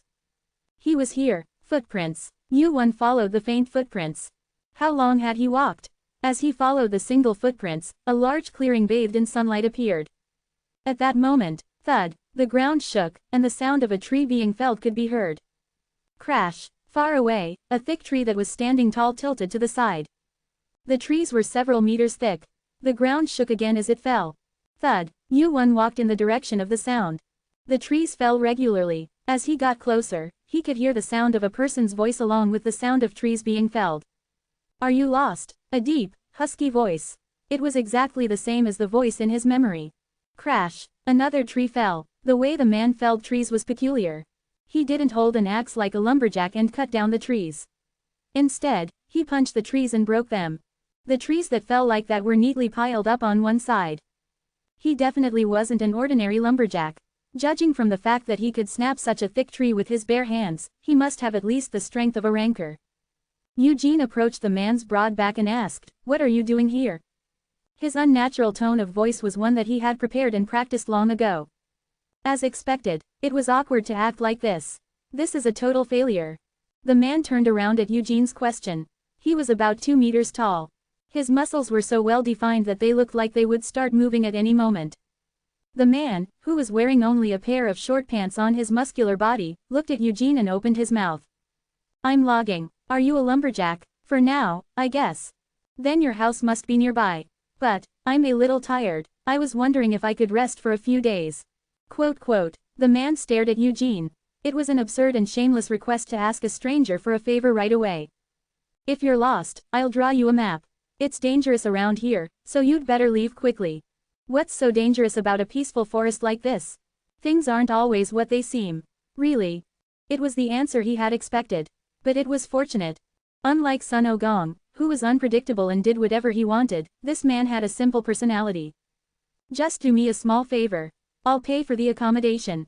Even so, I'm really tired. I feel like I'm going to collapse." It was a bit of an exaggeration, but it wasn't a lie. He had fought Aries and then fought the rankers right away. Eugene was quite exhausted from overusing quinine in the holy fire. His face really did look tired. The man, who had been examining Eugene's face, hesitated for a moment before answering. "Follow me." The man approached a pile of logs stacked to one side. There were dozens of logs piled up. He lifted the pile of logs, which must have weighed several tons, and walked off somewhere. Eugene sighed as he watched the man's back. He's still as stupid as ever. The way to deal with this man was simple. Just cry. Unlike his appearance, he was a kind-hearted man who had lived his life without knowing how to refuse favors from others. "It probably won't be difficult to approach me." Heracles had tried to tell him how to approach him at the meeting, but it was a topic that didn't even need to be discussed in the first place. "You don't have to tell me that. He'll do whatever I ask him to do anyway." "That's right. You know me well, Heracles, a high ranker who was the key to breaking Olympus this time." He was killing time in this secluded forest, cutting down trees. "It's unimaginable." Thud. Eugene followed behind the man who was cutting down trees, Heracles, and recalled his other name. How did a guy like that get the title, Giant Slayer? Chapter 159. Thud, thud, thud. Footsteps dug deep, and the ground shook with each step. Of course, the weight of the trees Heracles was carrying must have been well over a dozen tons. How could he possibly lift that many trees with one hand so easily? It was amazing to watch. "What are you going to do with all these trees? Are you going to make a fire?" Rankers, or rather players above a certain level, hardly ever get cold because of the weather. They rarely burn wood to warm their rooms, and they used to burn fire to cook, but even that was becoming less common these days. Probably, people like you and me don't need it, but there are still people who need wood. Players aren't the only ones who don't get cold. In other words, it wasn't something he was going to use himself. I guess he's sending it somewhere. If so, this wasn't just labor, but a kind of service. Cutting down trees and sending them to keep someone warm. That was what Heracles had been doing, stuck on this mountain. That's a good thing to do, I guess. Heracles walked in silence for a while, as if he was embarrassed. He followed him to a log cabin, a rustic house made of logs. However, it looked quite large. It seemed too big for one person to live in, and there seemed to be several rooms. It's still the same, the cabin that would remain the same for a long time to come. Looking at it again, he felt a sense of nostalgia. The door is open, so go on in. I'll just finish up here and make some food. That's fine, I'll cook since I'm borrowing your house. You said you were tired. I'm saying I'm going to eat and live. Heracles was speechless for a moment at his witty remark. Yuan started a fire as if he were at home and picked up a bowl that was stacked to one side and filled it with water. Heracles began to chop the wood he had brought while watching Yuan skillfully prepare the meal, adding dried meat and vegetables. Crash, thud, thud, he broke the wood with his hands and cut it. He worked quickly. Heracles chopped the wood and threw it to one side. In the meantime, the sun went down. Crackle, Crackle. A campfire was burning in front of the cabin. Heracles, who had finished his work, sat down in front of the campfire. Yuan served the food in a bowl made of wood. What's your name? You're asking so soon. Yuan took a spoonful of the soup he had made with various ingredients and answered. Kim Yuan. Kim Yuan, it's the first time I've heard that name. I don't think you're a ranker. I'm still a player, but I'm pretty famous outside. I guess I've been alone here for too long. I haven't been alone here for too long. Also, the hero Yuan respected the most. Hercules and Yuan became close, but Hercules claimed it had become dangerous and asked Yuan to leave. Yuan wanted to see Hercules fight, but Hercules refused. Yuan asked why Hercules hated giants so much, but Hercules didn't answer. Suddenly, the ground began to shake and the sun began to set. Yuan realized that Hercules' warning was correct and that this was the world where Gigantomachy took place. Hercules didn't interact much with outside rankers. He rarely used player kits, and he had few close rankers in Olympus. Because of this, Hercules was mostly unaware of the events that had taken place over the past few years. But sometimes I go out. It's not good to be cut off from the world. You don't seem to be very close to the world either. Do I look like that? Yes, you do. You've got a good eye. The two of them smiled at each other. Hercules, who had smiled for the first time in a long time, felt a strange feeling. This is weird. What is? I'm sure it's the first time we've met, but it feels strangely familiar. The conversation flowed naturally. It felt like meeting an old friend whom he hadn't seen in a long time. You don't seem like the sociable type. Are you talking about me? That's true too. Birds of a feather flock together. The meal lasted quite a long time. During that time, Yuan and Hercules talked about each other. My name is Hercules. Ah, Hercules, have you heard of me? With a ranking like that, there's no way I wouldn't have. You're not surprised. Wow. Hercules laughed at Yuan, who pretended to be surprised. He was not overconfident, but he was not stupid enough not to know his place. Hercules, a high ranker in Olympus, his influence was second only to the three gods. However, his ranking was second only to Zeus. He was a being who could single-handedly destroy any mid-sized or even large guild. But Yuan didn't seem to care. I guess. Thud. Hercules glanced at Yuan as he broke a dry branch and threw it into the burning firewood. It's a matter of time. You'll get there someday too. He thought he was a strange guy. From what he had just heard, Yuan was not a ranker but a player who had yet to climb the tower. However, the aura and energy he felt were not something that ordinary players could have. It felt like he was facing a seasoned ranker. He was the first person to give him this feeling. I enjoyed talking to you. I've finished what I had to do today, so I'll go to bed. Hercules put away the dishes, put out the fire, and went into the house. Yuan followed him and was shown to one of the spare rooms. A large wooden bed, lying in the cabin in the quiet forest, he felt at ease. But only for a moment. Clank. As he held the necklace in his inventory in his hand, many complicated thoughts came to mind. Somehow, I met him again. Hercules, a high ranker who had been considered as one of the candidates to return to the past with the heavenly dragon's sword. Also, the hero whom Yuan respected the most. He was fighting a meaningless battle alone here. Let's think about it later. Yuan put the necklace back into his inventory. Then he closed his eyes. It wasn't as big or sturdy as a castle, but it was the safest place in this giant tower. Yuan fell into a deep sleep for the first time in a long time that day. 3 days passed. During that time, Yuan followed Heracles around and carried trees. You're working hard. It's heavier than I thought. You're still doing well. The trees in this world are harder and heavier than most iron. They're good materials. Yuan felt a considerable weight as he lifted several trees and put them on his shoulder. It was amazing that Heracles moved so many trees every day without using any tools. He's said to be the strongest in the tower in terms of strength alone. Even now, Heracles wasn't using his gigantification. Moreover, his gigantification, unlike Yuan's, must have been used for a much longer time, so the level of proficiency would be incomparable. But why haven't you left yet? You said you'd go after a short break. I don't think life here is bad. I guess there's still plenty of time until the exam schedule. Plenty. The conversation continued easily. During the past 3 days, Yuan had talked a lot with Heracles. What kind of life he had lived, what kind of people he had met, and what he had experienced.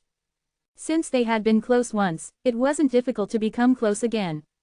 However, but go today, thud, he hadn't been able to talk about what he really needed to talk about. Before nightfall, Heracles put the pile of wood he was carrying on his shoulder on the floor and looked at Yuan. His gentle eyes went up, and his pupils filled with strength. At first glance, he seemed angry, but Yuan knew Heracles' current expression. It's his face before a fight. It was starting now. He had wondered how long he would have to keep digging trees, but it seemed he didn't have to wait any longer. Why today? It's going to be dangerous here soon. I'm sure I'll be fine on my own. Go anyway. Heracles had a pained expression on his face. Please. He was asking him to leave even though it was the place where he lived. What a foolishly kind guy he was. There were two reasons why he was asking Yuan to leave. The first was that he was really worried about Yuan's safety. He probably doesn't want to show me how he fights. The way Heracles fought couldn't have been so tough. The sight of him grabbing Outer with his bare hands and slamming him to the ground was still vivid in his mind. However, from what he had heard, Heracles, the giant slayer, was a little different back then. Back then, his eyes would go crazy when he fought. Heracles with his eyes turned crazy. He couldn't imagine it. Although he sometimes felt scared when he fought, he didn't seem to have his eyes flipped inside out. Heracles, too, had survived the fight against the Outers, so they had been through many battles together. Thud. Wu Yun, who had arrived at the hut, put the wood he was carrying on the floor. You must be tired. Now really go. Heracles, who had been looking at the setting sun, said in a rush. However, Wu Yun, who had no intention of doing so, ignored his words and said. Before that, let me just ask you one thing. What? You're very different from what I've heard. Giant Slayer. The world called him a hero of Olympus, but from the perspective of the giants, Heracles was nothing more than a demon who had killed the most of their kin. However, Heracles did not fight for Olympus. He participated in the war as the son of Zeus, but well. At least in the early days of the Gigantomachy, Heracles opposed the fight against the giants. But, why do you hate giants so much? One day, Heracles began to see red when he saw giants and started killing them. And it was the same now. Don't talk nonsense. You used to be close, right? With Surtur and Aegis. Whoa, heavy mana was pressing down on him from top to bottom.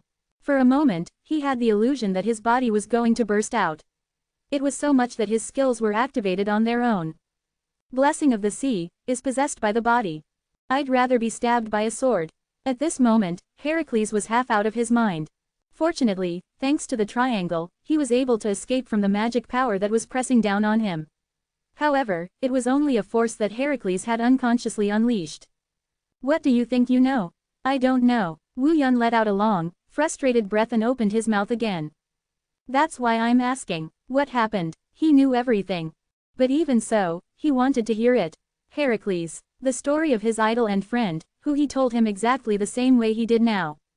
However, nothing happened. He couldn't hear the answer.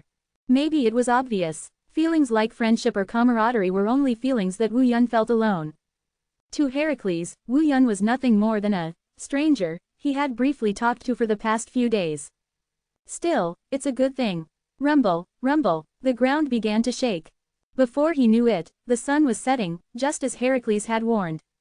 It's just in time. This was originally a world where humans and giants lived together. After the Gigantomachy, the giants who had separated from humans disappeared underground, but they still lived in this world. Floor 38. The land of humans and giants. This was the world where the Gigantomachy took place. Chapter 160. After the Gigantomachy ended. In a situation that was practically the end of the war, the giants and humans promised one thing. Half of the month belongs to the humans, and the remaining half belongs to the giants. Do not invade each other's territories. Promise. The king of the giants, Gigantes. The king of Olympus, Zeus. Peace came to the 38th floor thanks to the promise between the two. Gigantomachia. 1,000 years had passed since the Great War that would be recorded in the history of the tower. Right now, in this place, there was still one person who hadn't finished the war. Rumble, rumble, the ground shook and split open with a crack. Lava-like heat boiled up around the hut where Heracles lived. The world had begun its genesis. Is it time already? Heracles, who had been calmly watching the phenomenon, suddenly turned to look at Yuan. You'll regret not turning back. It'll be much different here than any other floor you know. The world on the 38th floor was known to be used by humans for half of the month and by giants for the other half. It was a promise between the beings living in this world. And this forest was like a city to the giants, a densely populated area. Yuan nodded his head. Don't worry. He looked up at the crimson sky that was boiling and bubbling. I won't have any regrets. It only seemed chaotic on the surface, but this phenomenon was nothing more than an everyday sight where the master of the world changed.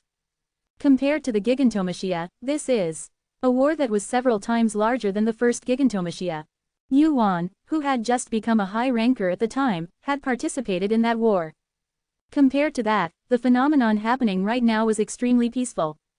Of course, Heracles, who didn't know that fact, only saw Yuan as a moth flying into a fire without knowing that it would die. Ignorance is bliss. Crunch. Heracles stepped towards the split ground. The genesis had begun, and it was almost finished. Lava boiled up from the ground. Yuan felt the heat and followed after Heracles. This heat and mana, the energy flowing out from the upturned ground was different from normal mana. It felt familiar, a chaotic energy where mana and magic were mixed together. This kind of power was unique to this tower. Is this the area of the demonic giants? Crash. Of course. A hand emerged from the cliff below, grabbing onto the cracked earth. Day 16 begins. The promise of the giants and humans is fulfilled. The master of the world changes. The penalty for unspecified races in this area increases. The master of the world is giants. No, there was more than one. Crash, crash, crash. Rumble. Giants with massive builds began to climb up one by one. They all had pitch-black skin, sunken flesh, and lava flowing through their bodies instead of blood. They were all different sizes. Some were relatively small, like the siblings Bar and Nair, while others were as large as small mountains. This isn't it. Just as there were different factions among humans, there were also mutants among giants. Descendants of giants who had joined hands with demons and received their blood, becoming demons themselves. This place was the land of giants as well as the land of demons. Stay there. Swish. Heracles picked up the felled trees he had set aside. He wielded them as if they were small wooden clubs, moving them lightly with one hand. If you don't want to get caught up in this. Boom. He swung the tree slowly. Clang. It hit something floating in the void. At that moment, crack, clang, clang. Screech. The atmosphere split like glass, and the shock from the tree burst the giants' bodies like balloons. The sky shook from a single swing. The clouds burst and scattered, and the landscape in sight changed. Just like that, Heracles, holding an ordinary tree and wearing a lion's skin over his head, prepared for battle. The slaughter of the giants had begun. Bam! Smash! Bang! The head of a giant struck by a tree exploded. Heracles swung his tree and fists alternately, rampaging through dozens, hundreds of giants. Boom! Clang! Clang! Clang! Smash! He punched the void, and several giants flew away. It wasn't a special skill or the use of a large amount of magic power. It was nothing more than raw, physical power. Spooky. His eyes were hidden behind the lion's skin. However, Yuan sensed a madness he had never felt before in the way Heracles fought. On the surface, it seemed like he was fighting the same way. However, even if the actions were the same, the beginning was different. When swinging weapons and fists, there must always be a clear purpose. At least the Heracles in front of him now was different from the one Yuan knew. A fight without purpose is nothing more than murder. Purpose. In terms of wielding power, the current Heracles had no purpose. No, maybe he did. Maybe the purpose itself is to kill the opponent. Murder, a fight for its own sake. It was hard to believe, even as he watched, that someone other than Susanoo, Heracles, was doing it. Boom! The skull of the last remaining giant was crushed. Even though he must have known that it was dead, Heracles did not stop swinging his weapon. Bang! Bang! Bang! Bang! Bang! The giant's body was crushed. Even though it was a body as large as a small mountain, it didn't take long for it to be crushed like dough. Heracles did not let go of his weapon, his body still hot as if he could not let go of his anger. Crackle, crackle. In the meantime, a considerable amount of penalty flowed into Heracles' body. It was a penalty that could have wiped out even a few rankers. That meant that many of the opposing giants were not yet rankers. Furthermore, for the next 2 weeks, Heracles, who was not a giant, would be given a greater penalty. I should know that he has a strong body. In order to exert such great power, one needed an equally strong body. Heracles ignored the penalty and swung his weapon without thinking. Phew, Heracles let out a long breath that he had been holding. It wasn't because he was tired or out of breath. It was because of his overly heightened emotions. How long had it been? Heracles, who had cleaned up all the giants that had appeared around him in just a few minutes, looked back at Yuan. This area should be safe now. This area should be safe now. By mentioning gigantes, Heracles was speaking. Crimson red, bloodshot eyes. If you want to live, go to a safe place, or stay put and stick to your house. Thud. After giving that one piece of advice to Yuan, Heracles soon began to move. Probably to kill another giant. He's lost his mind. He wanted to stop Heracles, who had become like this. But he didn't have the ability to do so right now. To stop Heracles, the main body of the heavenly demon would have to come in person. He's been living like this ever since the Gigantomachy. The Slayer of Giants. That title wasn't just made up during the Gigantomachy. After the Gigantomachy ended and the truce between Olympus and the giants was made, Heracles had continued to wage war against the giants here. Until the second Gigantomachy ended, continuously. Thud. Yuan followed after Heracles, who was walking farther and farther away. Destroying Olympus was secondary. Yuan couldn't bear to watch Heracles ruin himself any longer. And so, the two fell down the cliff where lava flowed. Rumble. Boom. The lava flowing underground looked like it could erupt at any moment. It was so hot that just standing there felt like his entire body was going to burn up. Crackle, sizzle, sizzle. Heracles walked through the underground. And behind him, are you going to keep following me? Yuan followed after him. Yeah, why, there's nowhere else to go anyway. And it feels like it's the safest next to you. He was saying that it was safe to stick close to him. Heracles agreed with that. Of course, that was only when the time and situation didn't change. Do you know where I'm headed? I don't know the destination, but I know what you're going to do. You do. Why else would the Slayer of Giants be here? To hunt giants. You know well. Nodding his head, Heracles said menacingly. I'm going to hunt gigantes. Gigantes. It was the term used to refer to the three giants who represented the giant race, like the three great gods of Olympus. He wasn't simply taking his anger out on the giants, he was aiming for the highest point. Are you still going to follow me? Heracles was talking about gigantes. He was saying that the place he was going to was dangerous. Once the fight with gigantes began, he wouldn't be able to protect them. So, it would be safer for them to leave now. If it's that guy, he knows where I am. You're so stubborn what? Heracles' eyes widened. For a moment, he strode towards Yuan and reached out. Grab. He felt a strong grip on his shoulder. If he applied a little more force, his shoulder would have been dislocated. Really? Yeah, how? The three gigantes had been in hiding since Gigantomachia. Heracles had searched everywhere in the tower for a long time, but he couldn't find them. All he knew was that they were on the 38th floor. But Yuan knew that. Can I guide you? Yuan looked at Heracles, who couldn't answer right away, and touched his arm that was holding his shoulder. Before that, let go of my arm. It's going to break. Sorry. If you want to know, follow me. Fortunately, it's not that far. Heracles looked at Yuan's confident appearance for a moment. If Yuan's words were true, and if he really did encounter gigantes, he might not be able to take responsibility for the safety of his party. After a brief contemplation, you said you know the way. Heracles reached out to Yuan. Buzz. Yuan felt his body overcoming gravity and floating up.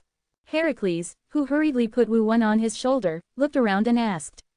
Which way? Which way? Down. Heracles followed Yuan's answer. Bubble. The bright red liquid was boiling. Inside the lava. I've already been in there. He thought to himself that he was really crazy. No matter how much he searched every corner of the tower, he had already searched inside the lava. No, but that wasn't enough. The place they were in was even deeper. It's deeper than that.